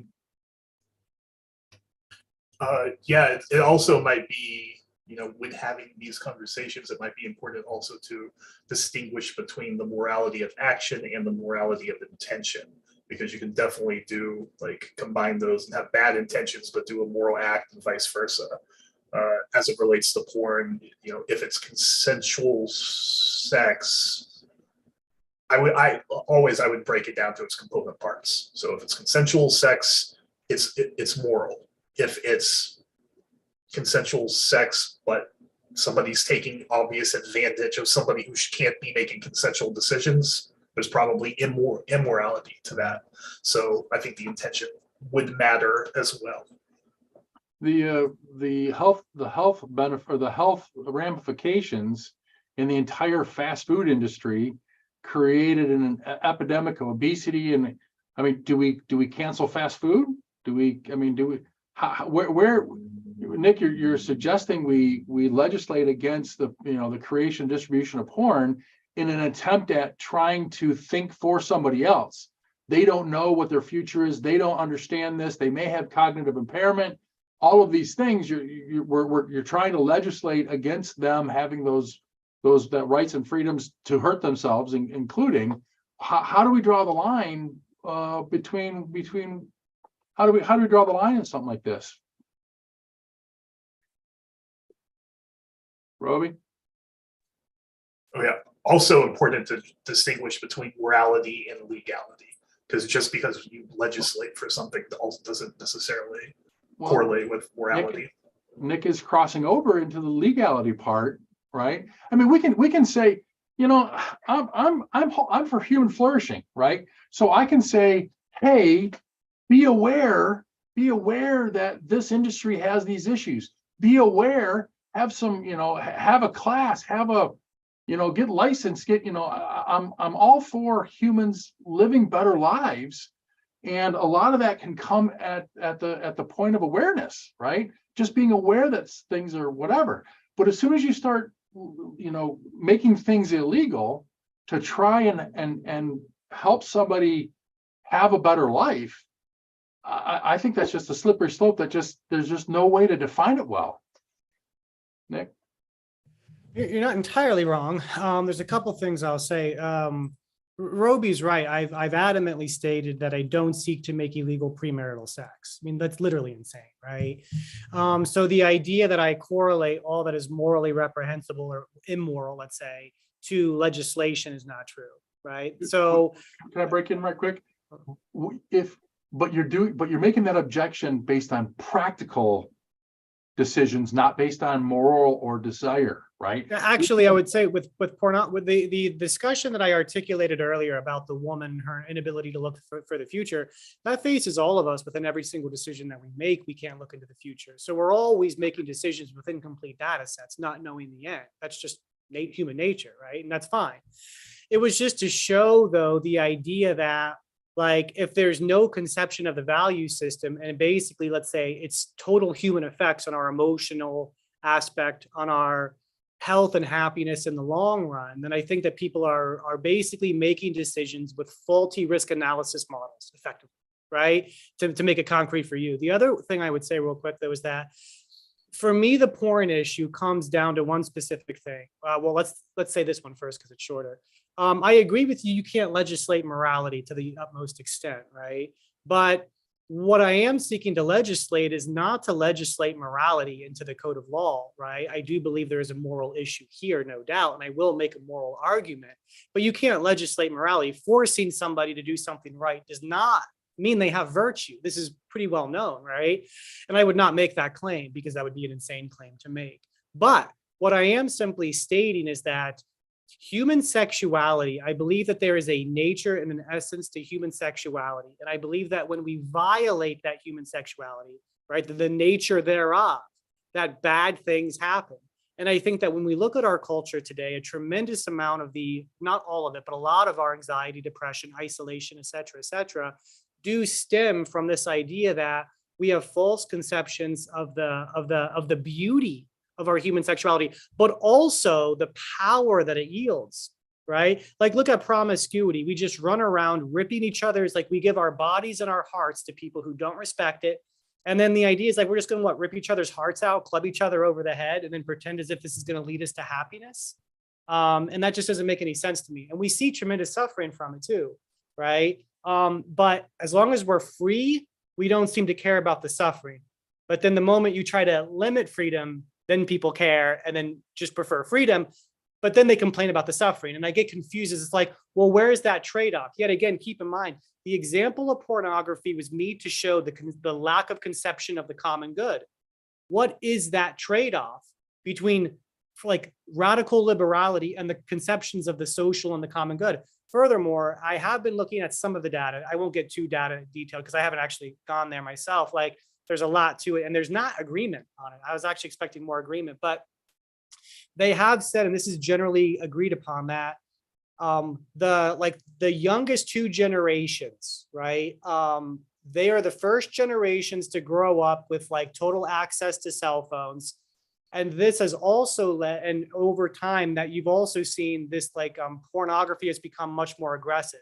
There was an interview by a porn star himself where he said, he's like, when I started doing porn in the 80s and the 90s, it was typical, like, bedroom sex. He's like, this stuff today is a lot more aggressive. And that's from, like, the 90s to now. And so these generations are growing up with access on their cell phone to the most aggressive, violent pornography that's ever been produced. And we don't know the outcome of that. No one knows what that's going to mean. Do we care? Or is it only about freedom and liberty?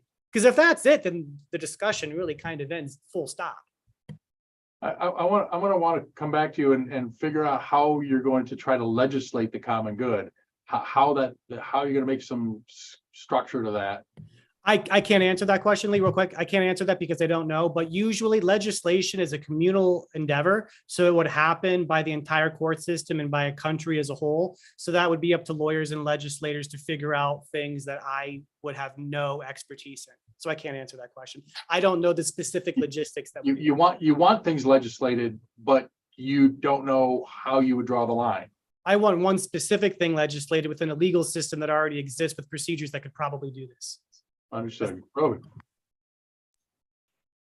Yeah, not to be that guy who keeps distinguishing things, but I would also want to distinguish that bad things happening also does not equal morality. And so just because something bad happens to a person doesn't mean the thing is immoral. So for instance, in the world of porn, if you have two consensual people who are having sex for money and to film it and whatever, and then 10 years later, the porn actor or actress that decides that they wish that they hadn't made that decision and that is out there now. I don't consider that to be immoral if both parties were consenting and neither one was taking advantage of other, the same way as if I was a father and I sent my son to Boy Scouts and then he ended up being molested from that. I don't consider that to be immoral either, because morality can't be responsible for unforeseeable consequences in the future. That's a crazy slippery slope that I think, could get us into a lot of trouble in a million different ways, especially if legislated. That's all. Just to respond to that, Roby, there's a presupposition that you're making that even just the porn industry itself is morally indifferent, that there's no good or bad there. My fundamental argument, though, is that the porn industry as a whole is fundamentally immoral. So if that's true, then even the actors and actresses who participated, even in a consensual way, are participating within an immoral system. The fact that, keep in mind, this is a collective argument, not just an individualistic argument. So the idea that society itself actually allows that to exist would be the immoral component. So the effects that this woman or man would have a decade down the road is dependent upon society to basically, I would say, sacrifice liberty for the common good. Keep in mind that when we talk about law, the law is naturally based on community. When they convict you, and I was talking to a lawyer the other day when I was smoking my cigar, and he was saying how, like, when we convict like somebody of murder, right, they go to county court.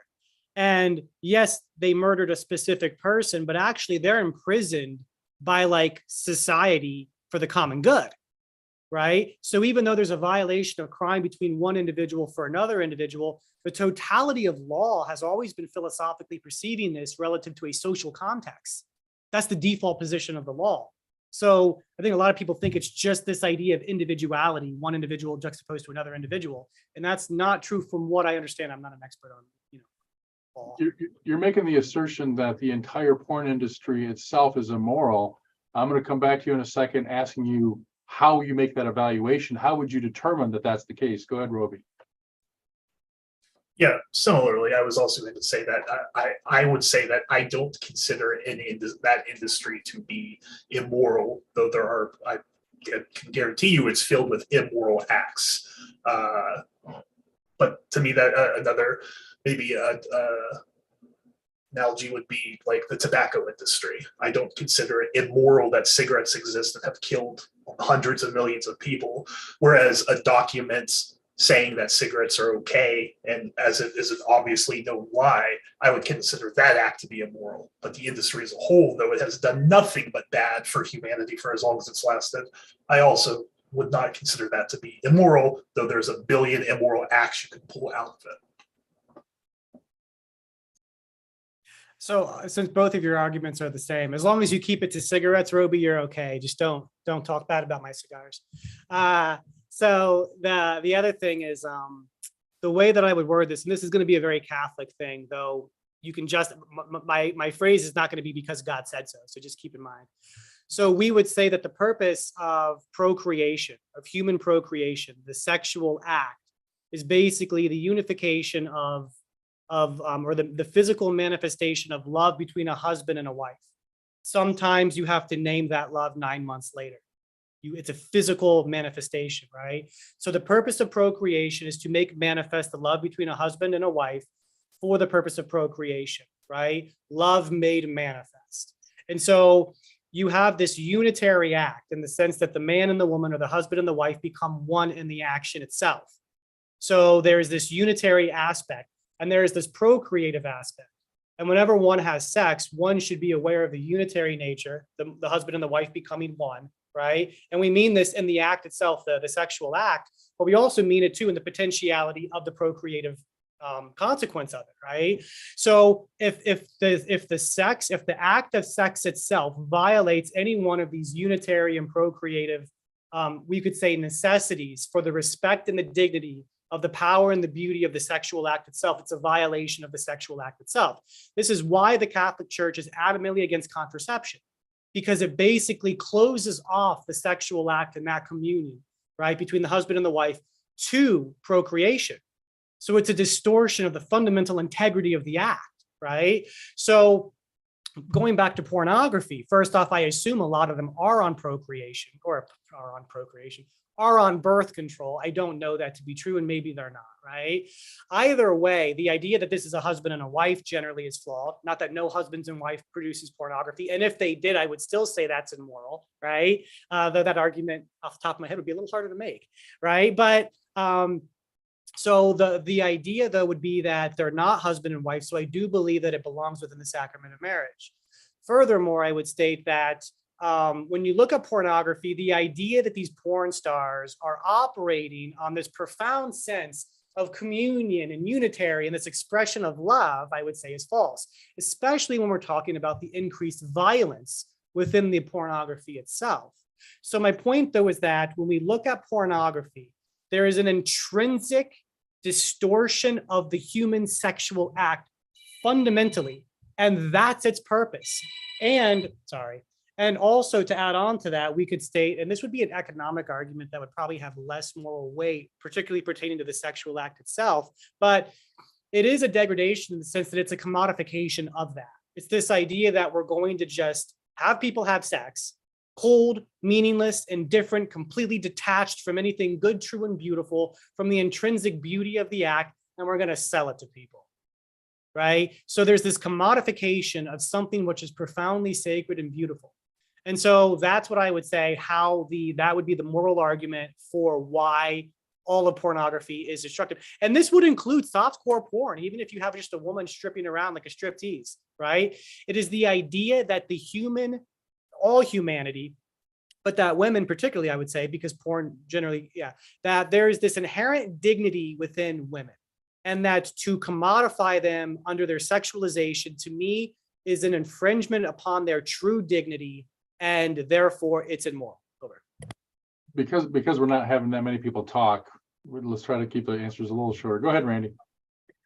Yeah, I'm going to be heading out shortly. I got an early day tomorrow, but I'm just thinking some of the thoughts I have on this is, it's, I just think the objective, once again, we're talking about it from the subject of immorality, or are we talking about from the subject of freedom? That seems to be the two extremes, So it's like,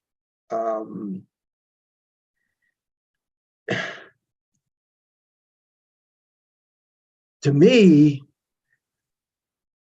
the fact that there is such a involvement in it, so many people are, what is feeding it? In other words, how can, if we deem something immoral, be it pornography, be it drugs, be it abortion, if these things are all immoral, we're implying that they're not good for us, right? So then we have two options, if we want to try to do what's good for us, or we want to try to stop people from doing what's bad for them. How do you go about preventing people from doing things that are not good for them? Okay. What is it deep down that's doing that? Is it because we aren't doing what we haven't found out how to do yet, to where people don't care, and they wouldn't be interested anymore? There's this one scripture in the Bible: the eyes of man are never full. Well, okay, you know, if that can ever be reversed, you know, certainly the availability of it today, you know, the opportunity is there to see if really that's true. You know, if someone's watching enough of it to where they just like, okay, my curiosity is satisfied. Okay, my drive is no longer doing it for me. You know, so how do you go about that? So, yeah, it's something. So, but I had some other thoughts. Education, is it have to do with, you know, where we're really, really lacking in giving the proper, we haven't learned how to properly educate young minds yet, where they're not tempted to do things that are good for them. That it's, you know, we have blatant facts and examples where people's lives are just, you know, wind up in a hellhole, you know. So, yeah, but then on the other end, like I said, then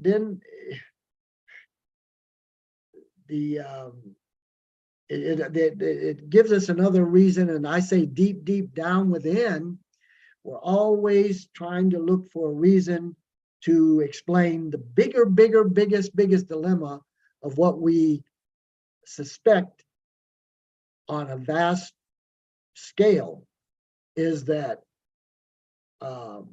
what's wrong? What's wrong with the world, you know? And if the world, if it's perfect that all these things are being sought after, if there's drives that are real drives, so then how do you prevent it? So that's what I say is, how can we have a world where, you know, you don't have to worry about just, I was saying, you know, if a politician would run on the platform, okay, I'm going to take away, vote for me, and I am going to take away the demand for drugs. Follow my platform and nobody will want illegal drugs anymore. Okay, let's hear some specifics on that. You know, nobody's going to want sex outside of marriage or before marriage. I'm going to run on that platform. That's what I'll give you. All right. You know, that's what I'd like to hear about. Okay. I'm going to be out of here shortly, so I don't know who will be talking when I leave, but we'll see you next time. I'd like to reframe the whole thing. If either of you've got, you know, less than 30 seconds or 20 seconds, that's cool. Otherwise, I want to try to reframe everything. It's probably 30 seconds. I was going to say, to Randy's point, in a political sense, you can absolutely see the libertarian in me. And so I am a huge fan. To me, morality equals harm. If you do harm towards others, that's where I draw the line. If you're not doing harm towards others, I'm okay. To me, it's not immoral, even if it's wrong. As far as to your question, Randy, or whatever, I would say that the origin of porn stems from just our disordered passions, right? That we do have these disordered passions in us, lust and things like that. And virtue is basically that character disposition to be able to kind of like to properly order things. In the Augustinian sense, we would say love properly ordered, right? So it's this idea that we properly order our passions. And so the other thing I would say is that nobody's making the claim that we could eliminate temptation. I'm not a utopian person. There will be no perfect world until the next life. Until then, right, we have to struggle with sin, which is a daily struggle, the spiritual battle. And the three enemies are the world, the flesh, and the devil. Furthermore, education and virtue is important, but the idea that the intellect can fully comprehend that. So we would say the intellect informs the will, but we all know to eat right and to exercise, how many of us act upon that, right? We all know to save for finances and to not spend too much money. How many of us act upon that? So I agree with you that we need to do a better job educating children, especially I believe there's proverbs where it's like, it's better to raise a child in virtue than have to try to like discipline an old person. Like, so children are a lot easier to form like when they're younger. Then when we get older and we lack the discipline, it's a lot harder to do it. The point though is that education and virtue is not only intellectual, though the intellectual comprehension is important. There has to like come this act of the will where the rubber meets the road. And that's kind of like virtue is that repetitive behavior where we can make those difficult choices that are fundamental to make not only our lives better, to make us love more, because love, especially agape, self-sacrificial love, which is the transformative love, is incredibly difficult, especially in a culture that values radical liberality. Over. All right, so this whole thing is supposed to be about applied practical philosophy. What I'm seeing is that we've got two paths to that application. We've got some kind of a path that, well, we've got the obvious path, which is legislation, right? What does a society like ours legislate in and out of law? What is allowed, what is not allowed? You know, if you act immoral, you know, our inherited code of law and the base of law takes care of all that. So the legality system is one thing. The second thing is what can be done, what can we do to try and educate, inform, you know, the things that we can do or we can maybe bring into being that will help change the world, not through legislation, but through practical philosophical application. So in both of these things, they would hopefully have some kind of a rubber hits the road and people's lives can be changed. When it comes to when it comes to porn, when it comes to all of the questions in our challenging topic list, I want human flourishing. I want people to act in their best interest, but I don't want to mandate, even morally mandate too much as far as, you know, you should do this or you shouldn't do that. Unless there is that agreed upon standard that we talked about. We, like I said, we blanket talked about the whole morality thing, but if somebody, from my viewpoint, for my applicology that I call it, if you are living a great life, then you just shut this stuff right off, right? If you've already got life figured out and you got life by the tail and everything's going good for you, don't bother with philosophy. Don't bother with self-help. Don't bother with psychology. You're kicking butt already. Keep on doing it. Now, if you say that, oh, I've got anxiety, I've got depression, I wish I had this, I wish I had that. If you're a victim of consumerism and you're trying to, you know, wear the right tennis shoes, all of these things that when you try to do a self-assessment, you guys have heard me talking about the worldview 1.0, the worldview that people get installed between the age of 5 and 15. Before 5, you don't know, and after 15, you think you know everything. So you are given this worldview 1.0, and you rush out in the world and you try to live life the best way you can, and you run up against reality, right? You get the good job, you get the promotion, you get the raise, you get the house and the 2.5 kids and the dog and the boat, and you get all these things, and you get to a point where you're just not happy about things.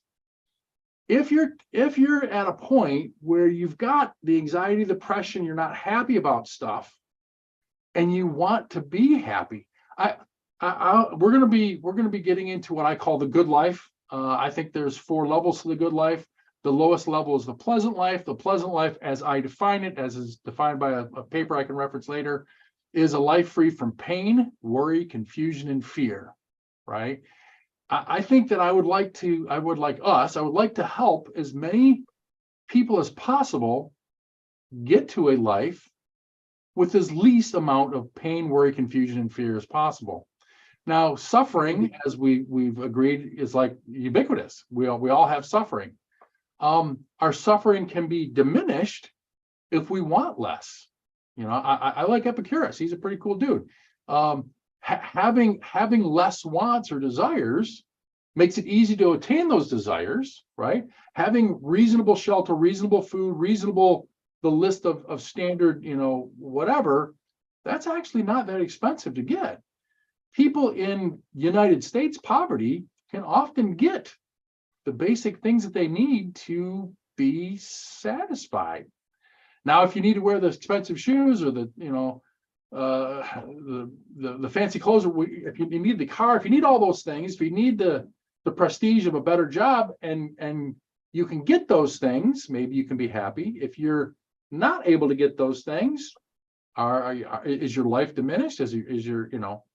So to recap, I think I want us to continuously try to move towards applied philosophy.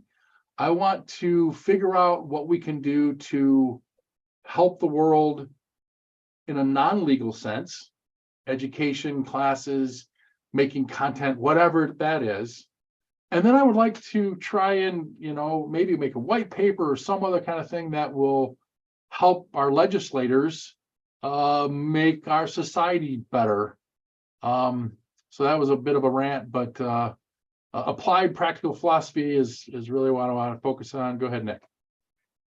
There is a note I'll say. I mean, and I know I would simply state, even though I might talk like metaphysically or philosophically, I do think there's application there, especially like existing legal systems. So like there is the philosophy of law and how that applies. So I would simply state that I think you see my discussions and my rantings maybe to be more abstract than I do, which is perfectly fine. But I actually think there's a lot more concreteness to what I'm saying than maybe you perceive. And that's just the way it is, right? The other thing I'll say is that there's two questions. You mentioned the least amount of pain, and everybody seems here to be adverse to suffering, which I get, right? It's not that I run into burning buildings and I'm like, where's the suffering at? Because I wouldn't have to look very hard, right? I'm not running into it. But I would say, what if the question is not about avoiding suffering, not about avoiding pain, but learning how to suffer, learning how to deal with pain, with courage, with fortitude, with diligence, this idea that suffering and pain will find you. Our existence is saturated with difficulty, pain, and suffering. It's unavoidable to some degree or another. And maybe this idea about trying to avoid it and eliminate it, maybe that is some utopian ideal that is non-existent, a mythology like Santa Claus. What if the idea is how to face that with virtue, to handle it with dignity and integrity? People don't like to hear that, right? Because it's this idea that maybe there's not this magical solution to eliminate it. The next question I would ask you specifically, Lee, is that at the beginning of the meeting, you said how the depression rate, and you pretty much just said it in the rant as well, which by the way, you're perfectly free to rant all you want, right? Is that the amount of depression and the suffering and the brokenness, the social polarization that we see, almost everybody is like something's wrong. So here's the question. Has liberalism, and I mean that in the broadest, like classical, philosophical liberalism, traditional liberalism, has liberalism succeeded or failed?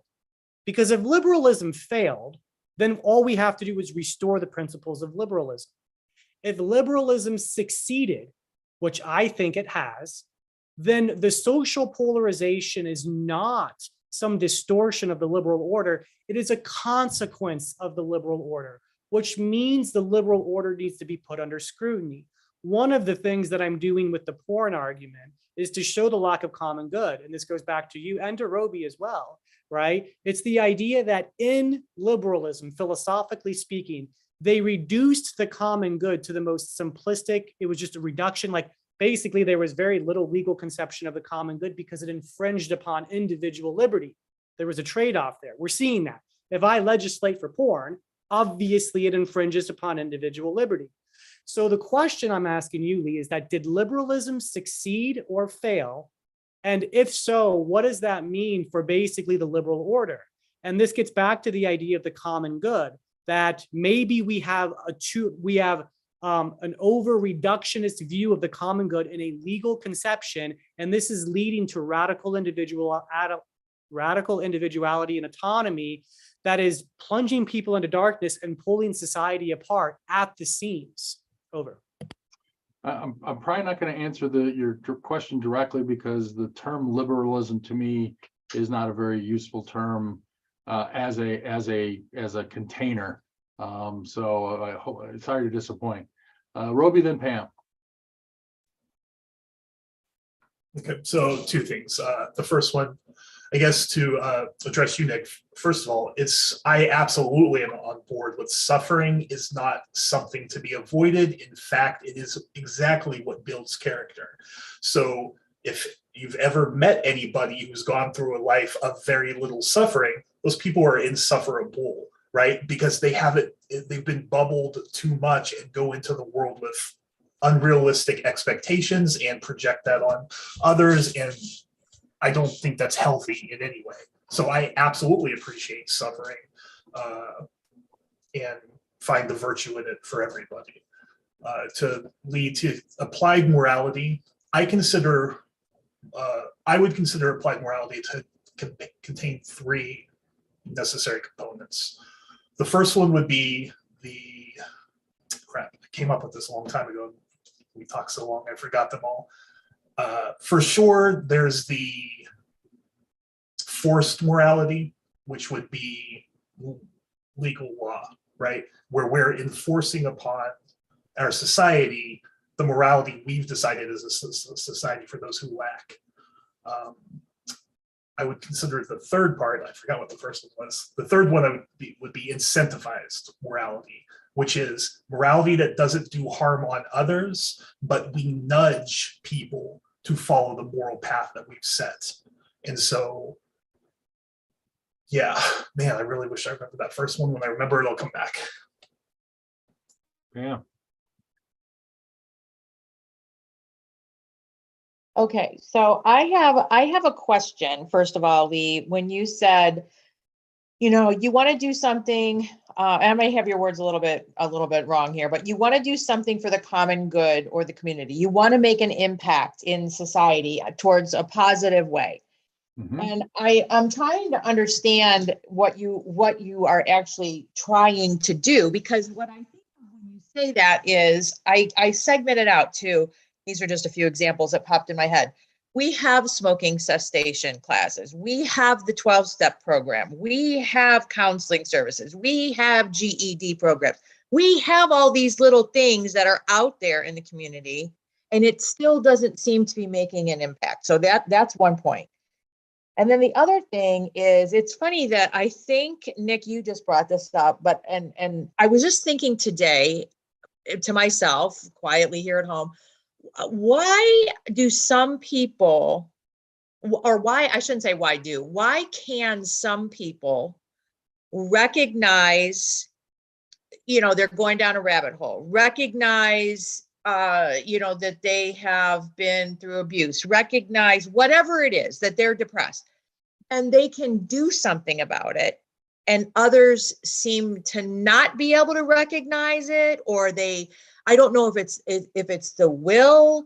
I don't know if they want to be led. Like, I don't know what makes that difference. And that's all I want to say. Just some things that were in my head to say. Yes, there is a bunch of, any library is filled with self-help books, philosophy books, psychology books. And you can take anybody's classes, and there's a lot of stuff that's already out there, but there isn't anything that I'm aware of that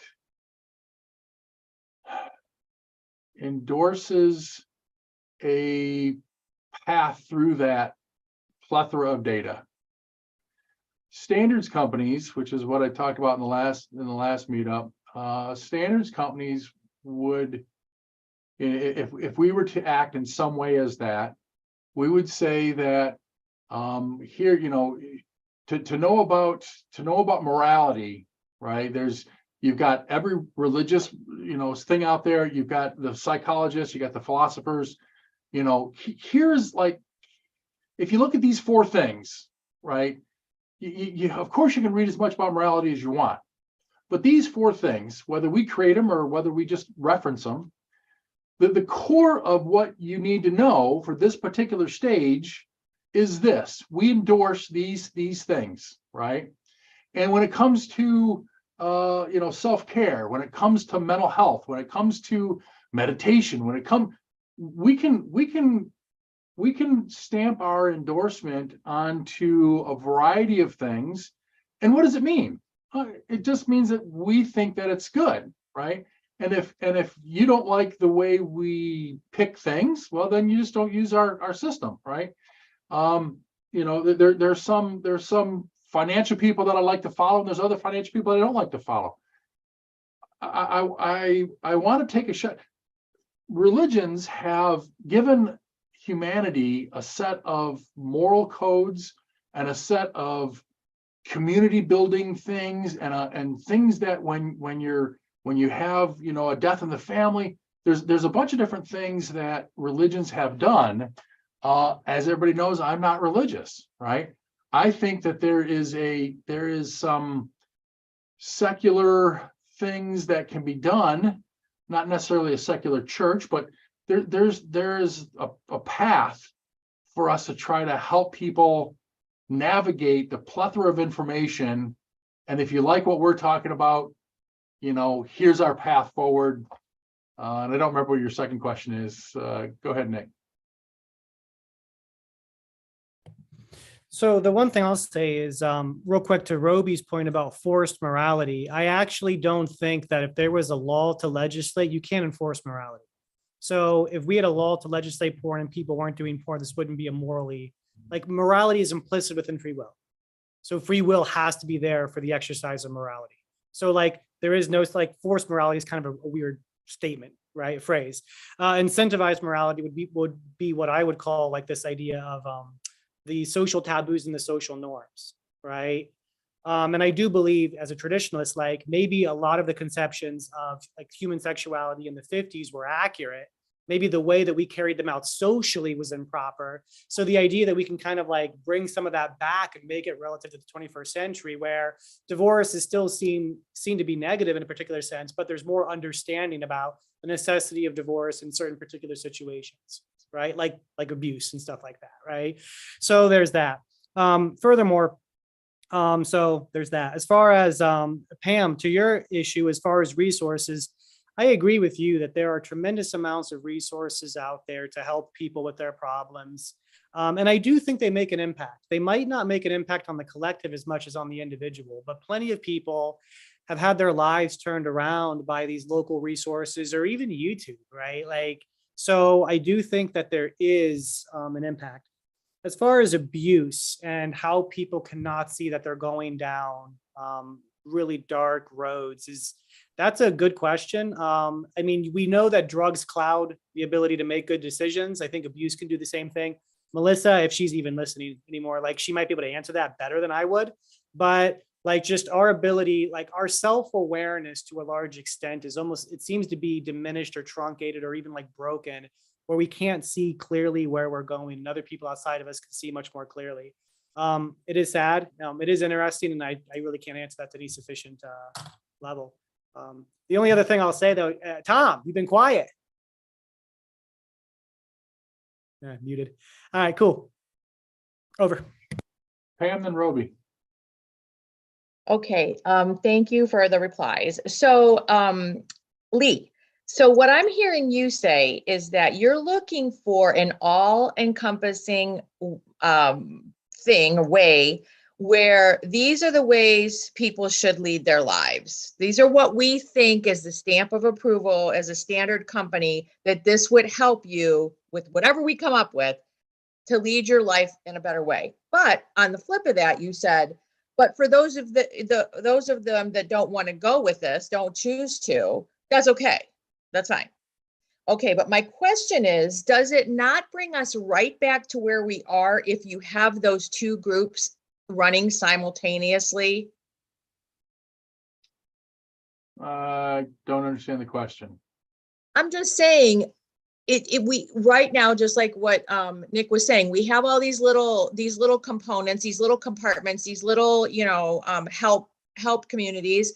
And I agree with you, Nick, it is making a tremendous impact on some people. But if you're looking to do it for a bigger part of society, how is it any different on a large scale encompassing standard, thing versus all these little ones? Isn't it the same you have the ones that are going to follow and the ones that aren't going to follow. And isn't that where we are right now? That's all I'm trying to say. I'm just trying to understand it. It is. It's and it always will be that there are a million billions of different resources that we can try to follow, right? I was trying to give the example of like a financial advisor or even a chef, right? If I choose to, I'm going to choose to go keto, right? That's me. I'm going to do some intermittent fasting and some keto, right? And so if I pick that as my standard, what's the how many YouTube videos can I watch on those two subjects? Countless ones. Would somebody who's already been down that path, could you recommend for me the 3 people that I really need to follow, the 2 books that I need to read?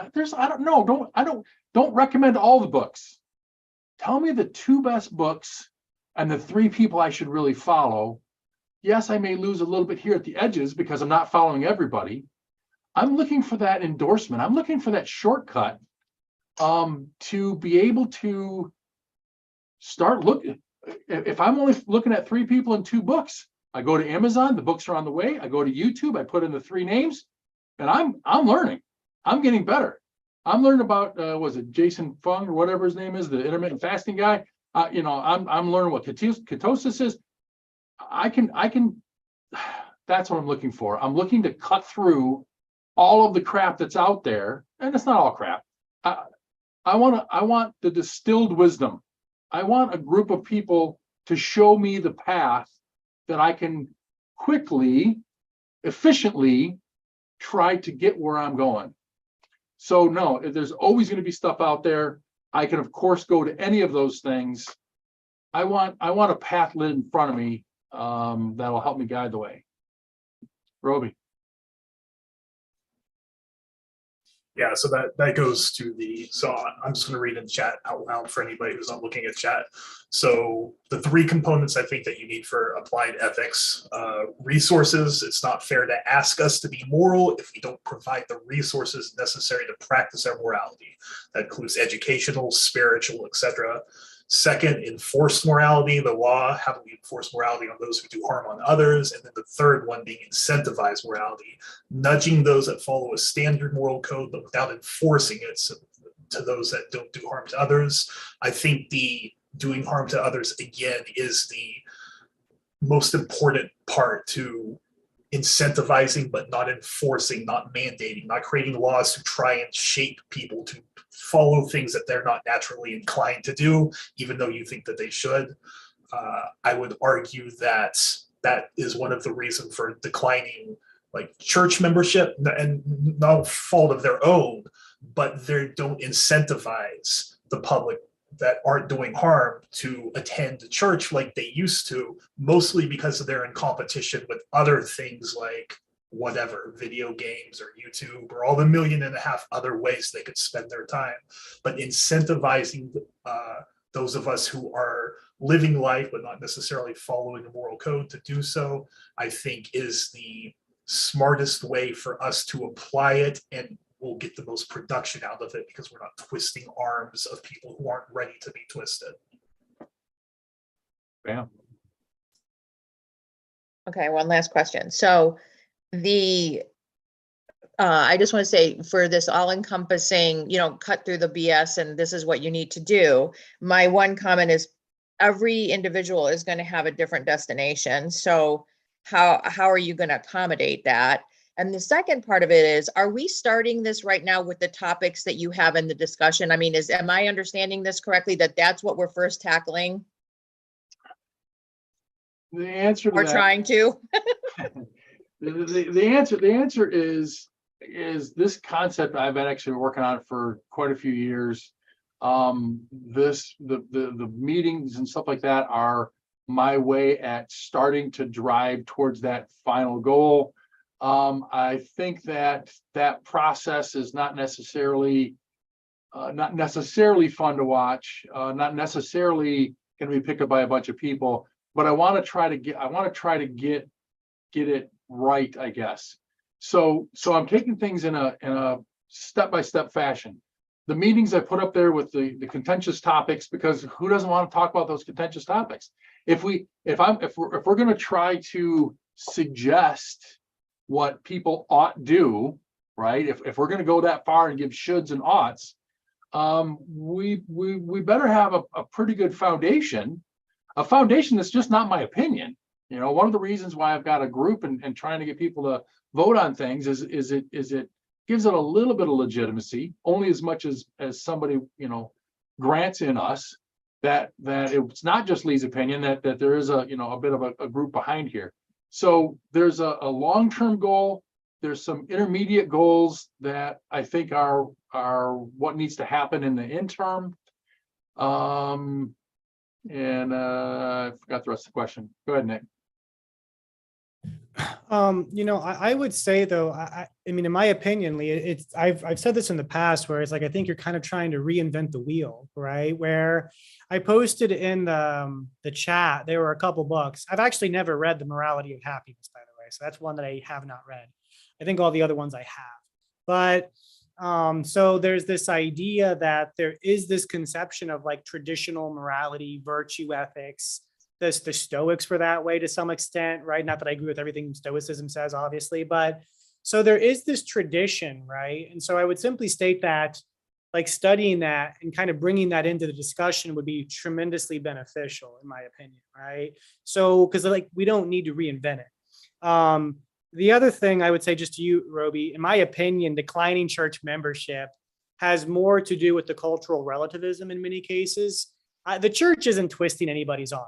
That's what people see themselves. Now, are there radicals in the church and Christians who I think approach the issue wrong? For sure, right? Yeah. But like the church isn't mandating anything. No bishops are running for political office, which I would be against as a Catholic, right? Like, so not as an American, right? My first primary response would be as a Catholic, not as an American. And I'd be upset about it as a Catholic. So there's not this attempt for theocracy or whatever. And the problem you run into when you have people, in my opinion, and this is an opinion, it's oversimplified, when you have people who are kind of drunk on this radical liberality, telling them that they have, that their existence is saturated in responsibility for self-discipline, self-control, right? That the passions that you have, you shouldn't entertain all of them, right? That message is like violence to their radical autonomy and individuality. So they see it as hateful bigotry. They see it as being twisted into what it's not. But, you know, and does everybody in the church say that, right? Probably not, right? But like the message is what it is, and then the people's interpretation of it is a different thing. And I find that most frequently, because I've even done it in a very caring way, and like they just, the amount of hate and the amount of just complete, and like the reaction is completely disproportional to what I said. Like I'll just be like, hey, you should be virtuous so like you can be happy. And then like their response is so out of place emotionally, as if like I'm just this hateful bigot. It's like, oh, like there's something here that's not, like it's weird, right? But anyway, so that's really all I got. But I do think and Roby had mentioned that we should have a recommended read / watch database. I do agree with that, right? I did link a YouTube video, which is actually not from The Abolition of Man by C.S. Lewis, but by Mere Christianity. But it does talk about the 3 parts of morality. C.S. Lewis was an atheist who became Christian. So he studied morality, and the problem of suffering and evil were very difficult for him. So his ability to articulate these issues in what I would consider to be fairly clear ways is pretty efficient. Over. I'm gonna go real quick, Roby, just for a second here. Pam, another thing I want to make sure that we're clear on is that I put humanity on a pretty big spectrum of those who go to philosophy meetup groups, right, and who take part in intellectual discussions instead of sitting in front of the TV watching, football with a beer, right? Not there's nothing wrong with that, right? But there is a spectrum of people that are living lives, and it's a certain part of the spectrum that chooses to partake in these kinds of discussions, right? So what I don't want to do is I don't want to say that there's one size fits all, and we're going to recommend this one all-encompassing single path to the entirety of humanity. That's just not practical. We're going to have to realize, I use a hypothetical 100 steps between whatever it is that is our own self-enlightenment, whatever you want to call it. Somebody's living the good life and is self-aware and, you know, is a perpetual student, whatever that is at one end of the spectrum, and those people who just don't give a darn, right? And they're just doing whatever. But a big part of that spectrum is those who don't give a darn about the philosophy and the self-help yet, who are not living the happy life, who are in that anxiety and depression. So I want to help create or help facilitate the creation of various educational things or endorsement things or material, let's just call it that, that can approach people where they're at. And if it does nothing but bring them out of the theoretical 100 steps, if it gets them 3 steps up the path times 1 million people, well, that's 3 million points, and we've done good, right? So I just want to make sure that there's a separation between what it is that we're trying to create, or what, you know, that this meeting's trying to create, and the eventual rubber hitting the road with the public. Go ahead, Roby. Wait a minute, I want to comment. So I appreciate you saying that, because that clears it up a little bit. I mean, I'm still, you know, like riding along the road here with you guys, but at least it's not the all-encompassing thing, because I'm like, I don't understand how you think you're going to do that. So that does help. So I get what you're saying. Good. Roby. Yeah, I was just going to say to clarify what I was saying earlier regarding, like, you know, things like the decline of church attendance and various other things. It's also a thing that we will need to address as well. There's no denying that human beings work on reward centers, and incentives are needed to encourage behavior, whether it's in their best or not, their best interest or their worst interest. Incentives are just how we work as people. And so whereas places like the church used to be the place you would go for, like, it wasn't just a place to learn about God, it was a place where you would hang out with your community, and you'd see your neighbors, and you'd have luncheons, and you'd play bingo, and you'd have all these random things that would happen. It was a community center as much as it was a religious house of worship. And not from lack of trying, it doesn't serve that purpose anymore. And so it's tougher to get people to come. It will be the same for us, right? If we want to grow our group, we will have to incentivize people who may not know who we are or what we're trying to accomplish in order to get them to listen to our message. And so that was my only point when it came to, that was because the world has changed. We have to just get better at incentivizing the behavior we want through creative or whatever processes that we decide to, methods that we decide to go through. That's what I meant. Nick. There's 2 things. I got a pretty funny story, actually. So I went to a Catholic school, and like, I wasn't in the meeting, but one of the kids in school had a sports book going on. And once the principal found out, he wasn't happy. So he pulled the kid into the office, and there was a group of them. I was not there, and they were yelling at him. And at one point in time, the leader of the sports book said something like, "So what about Wednesday night bingo, where just a bunch of old ladies sit and gamble and finance the school?" So it was pretty funny. Like, the principal's against gambling and sports booking, but the old ladies can gamble all they want on bingo. That was funny. But anyway, so Pam, real quick to you, the one thing I would stress, at least, and maybe this will help, maybe I'm off base on this, is that there is this tension between the individual and the collective, right? So like, when I talk about the common good, it's really kind of that. It really brings about that tension between individual rights and then the common good, which is a collective concept. This is an oversimplification, but like in political science, you have, like, if I can do this right, it's backwards, collectivism, and then like individualism over here. And of course, obviously we went more toward individualism. China would be a better example of something that's more collective, right? And so if this is the midpoint, right?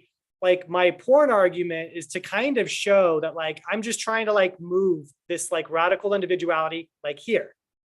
And I'm not even trying to go to like the midpoint, right? But some conception of the common good. And the idea that a lot of people were not wired to understand that, because the air that we breathed since before we were born was that individual rights are sacrosanct and cannot be infringed, because that's the high value system. That individual liberty seems to be, in some cases, and this is yet again a radical, that individual liberty is more important than truth itself, right? That we should protect the legal right for men to have babies and for men to be women and for people to compete in sports and stuff like that. So like, are we willing to sacrifice truth for individual liberty? What do you value more? Do we care? Right? Or is individual freedom and autonomy the only thing that matters? And so I don't know if you're being hyperbolic with all that, and you keep attacking the radical freedoms and you're showcasing it as a certain thing. I am all about radical freedoms and individual liberties and stuff like that. We're gonna have to get out of these generalizations and that's get not a generalization though, Lee. That's not a generalization.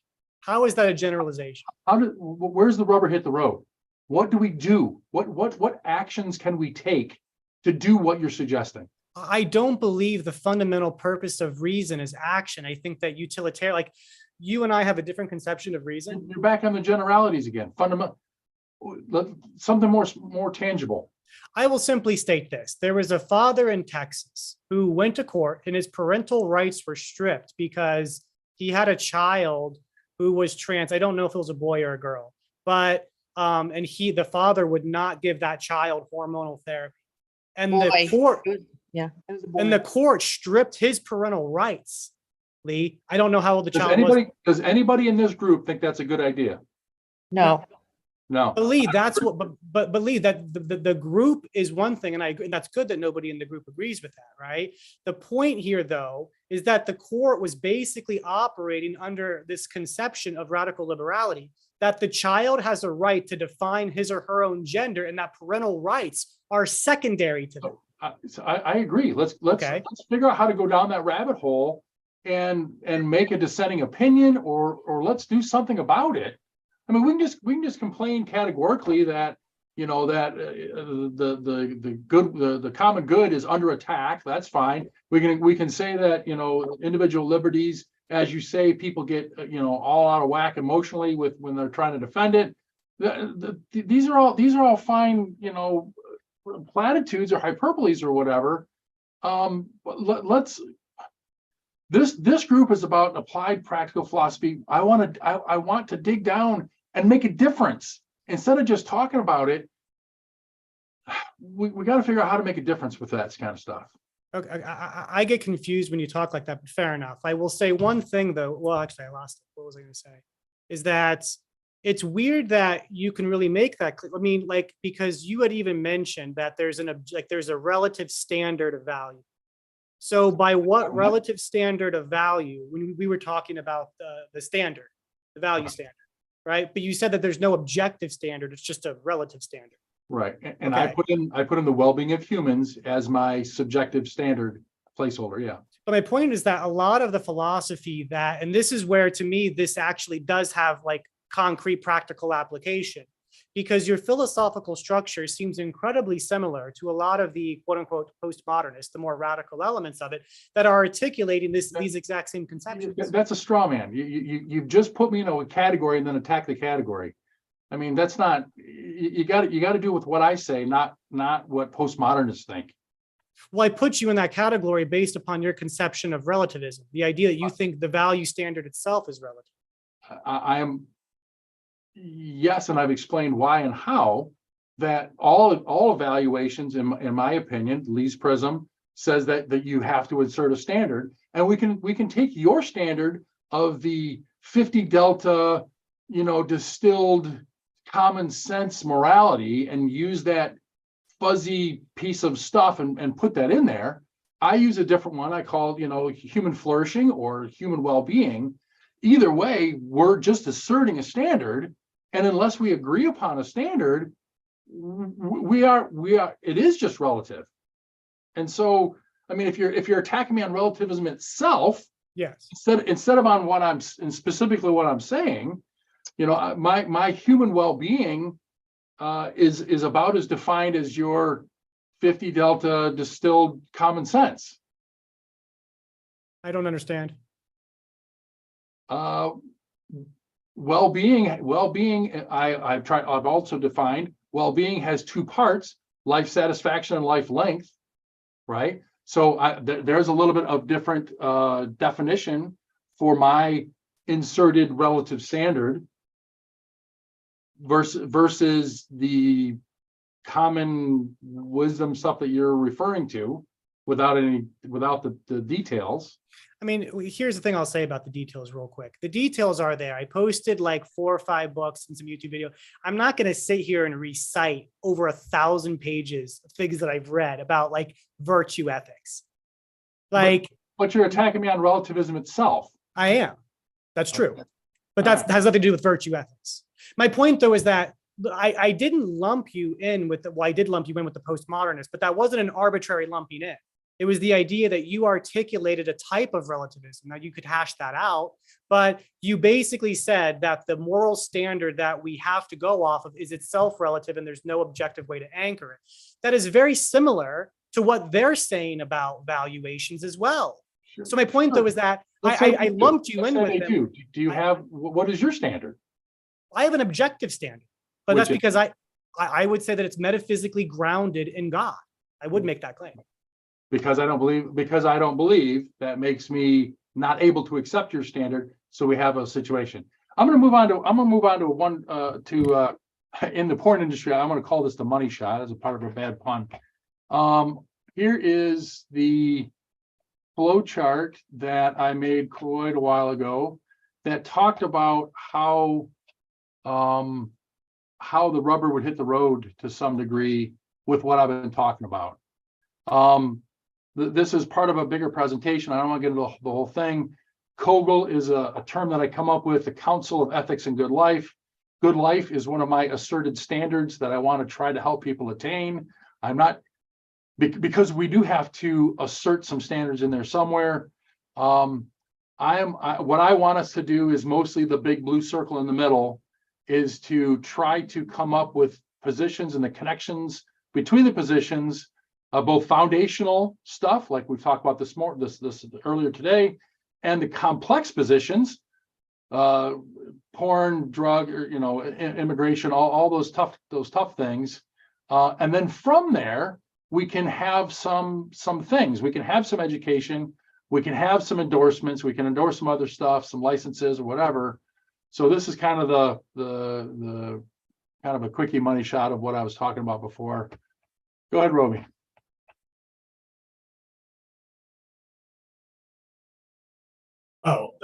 I was going to say something based off of the earlier discussion from Nick, but if we're moving on from that, then is there a question to that, or we're actually at our 3 hours already. Okay. I don't know how much longer we should go. We probably should try to start wrapping things up. Just comment on whatever you want to comment on, but let's try to get out of here in 15 minutes. Okay. Well, now I don't want to go through all that, so Pam can knock this. No worries. Go ahead, Pam. All I was going to say is, between the conversation that I just heard, it really sounds like it feels kind of like push and pull. And I think what I'm hearing you say is, okay, can we both bend a little towards the common good? Can we come to an agreement to bend a little on our views to get to a common good? Is that accurate? I don't particularly use the word common good very often. Because I'm a radical individualist, I really talk about an individual's good life. Okay, all right, then rephrase that. So what I'm hearing, I think, is you're asking to have to I say bend, that's probably not a good word, but be flexible. It's the same as bending. To get to a better life, even if you have to go a little bit against maybe what you think 100% it shouldn't be. Yes, no? Yes, I think. I think that the good life for most people in, let's say, America, like I said, I'm not that worldly, let's say that Good Life for Americans comes with, there's some things that you need. You need some safety and some security. You need to have property rights. Those things come from society, right?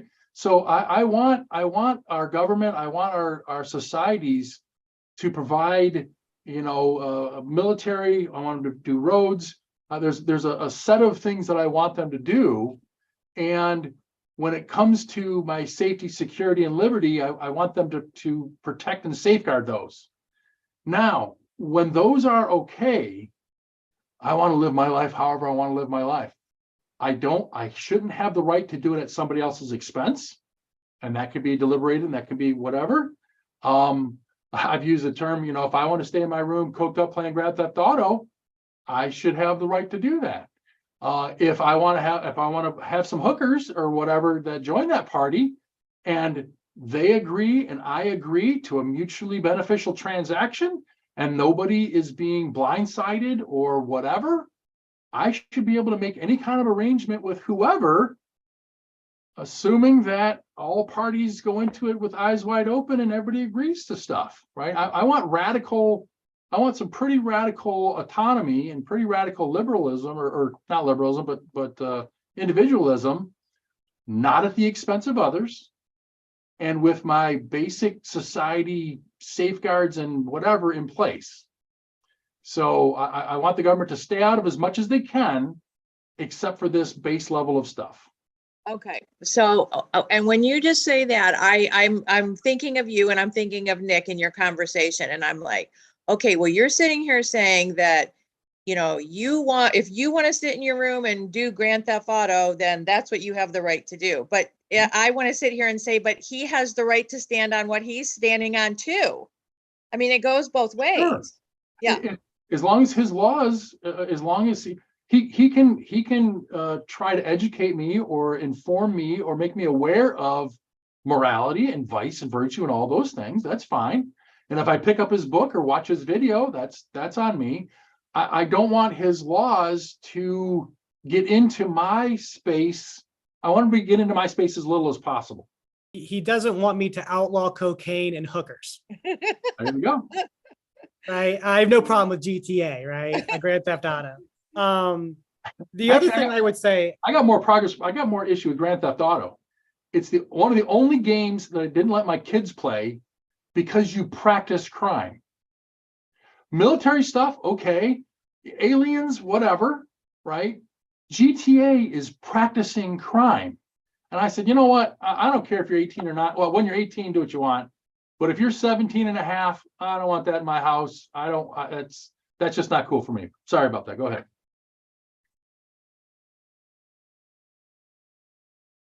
I'm finished. I just was making a comment because I was like, well, I feel like you pull the string and then he tries to pull the string. Well, we all do. We're all trying to get our thoughts in, but anyways, that's which makes it a great conversation. I'm so glad Nick's here. And Roby and the rest of you, because without this push-pull string conversation, the what we'd be making would be pretty boring or pretty I don't know. So I'm glad. I'm definitely glad for Nick and the rest of you guys. Yeah. Tom, go ahead. Yeah. First, how do you put your hand up? In the what bottom, do I click? In the bottom is something called reactions. In the bottom of that is a big bar that says raise hand, and the stuff above it is temporary. So if you do the bottom one, it'll stay up there until you're called on or whatever. And all the ones above it are temporary, and I can say, yay, clap my hands, and then in 30 seconds or whatever, that goes away. Okay. Just a couple quick comments. I think I'm in a different place than both Lee and Nick. Radical individualism seems to be in conflict with the common good, in my mind, which I think Nick probably would tend to agree with. And but on the other hand, I don't see anything objective or non-relative about having God as the core kind of. I guess I don't understand that. There's many gods, different people interpret things differently, and I'm also not a believer. So that's, not a path for me. So I'm kind of in neither camp here from what I've heard. And that's about it.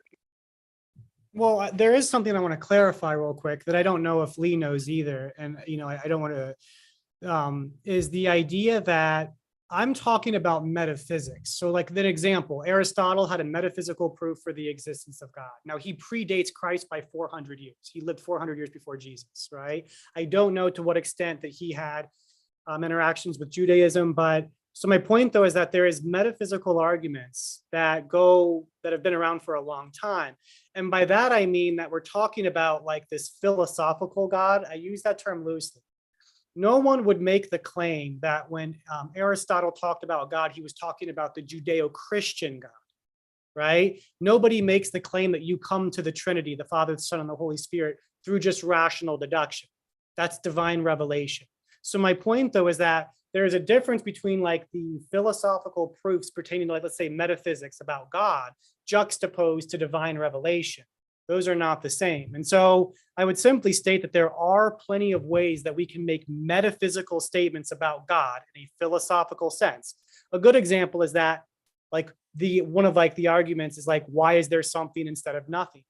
Right? And obviously you cannot have an infinite chain of causality. So one thing cannot consistently cause something else, right? And so what you end up with is that you need this like this cause that itself was not caused, that was necessary. And that is what they call God, right? And this isn't a God of the gaps because we know existence exists. We sit here in existence. There is something, not nothing. And the only way that you get to that conclusion is if you have something that was non-contingent, and that which is non-contingent is necessary. This is an argument for from contingency. It's an oversimplification of it. But my point though is that like there are rational arguments that make this, right? And this is not just this Judeo-Christian conception, right? Yet again, Aristotle. So that tradition is pretty ancient and pretty old. So I think there is this idea when I use, let's say, metaphysics, like the metaphysical grounding for God, it doesn't necessarily mean I'm implying the Judeo-Christian God. Just so that's But is the Big Bang a God? No, I would not say the Big Bang's a God. Well, Just you say say that there's some initial thing that triggered it that had no cause. well, that was a metaphysical argument, so it was a philosophical argument. The Big Bang is more of an abstract mathematical theory, which is What's induced. God? Isn't would that say pretty abstract? It is. in to me. this- I don't know that we should go down this path because now I'm of the opinion that I've spent so much time doing the God, no God thing. It took me a while to come to my beliefs. I don't know if I want us to Yeah, I read agree. all of that. So what I'd be curious of is where Nick or others would want to insert a thing that depends on God, a definition, something that would help us in our practical philosophy, application that would require Christianity or God or one of those things. I'm assuming that that's not going to happen. I think that we can do the things we need to do without going there. If we need to go there, let's go there. I think we can do it without it. I'd like to try to do it without it. Yeah. I'd like to try to wrap up the meeting here with a call for anybody who wants to, during the week, help me figure out what the agenda should be for next week. Because at the moment, I really don't know. I'm available on Discord. You can text me, you can email me, you can reach out via the meetup groups. So if anybody wants to help me try to figure that out during the week, I would like to have some help with that. Any parting comments before we wrap this up?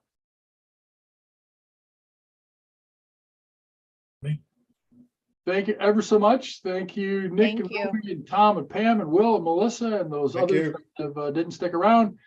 It's been enjoyable. I hope to see you all next Wednesday. And until then,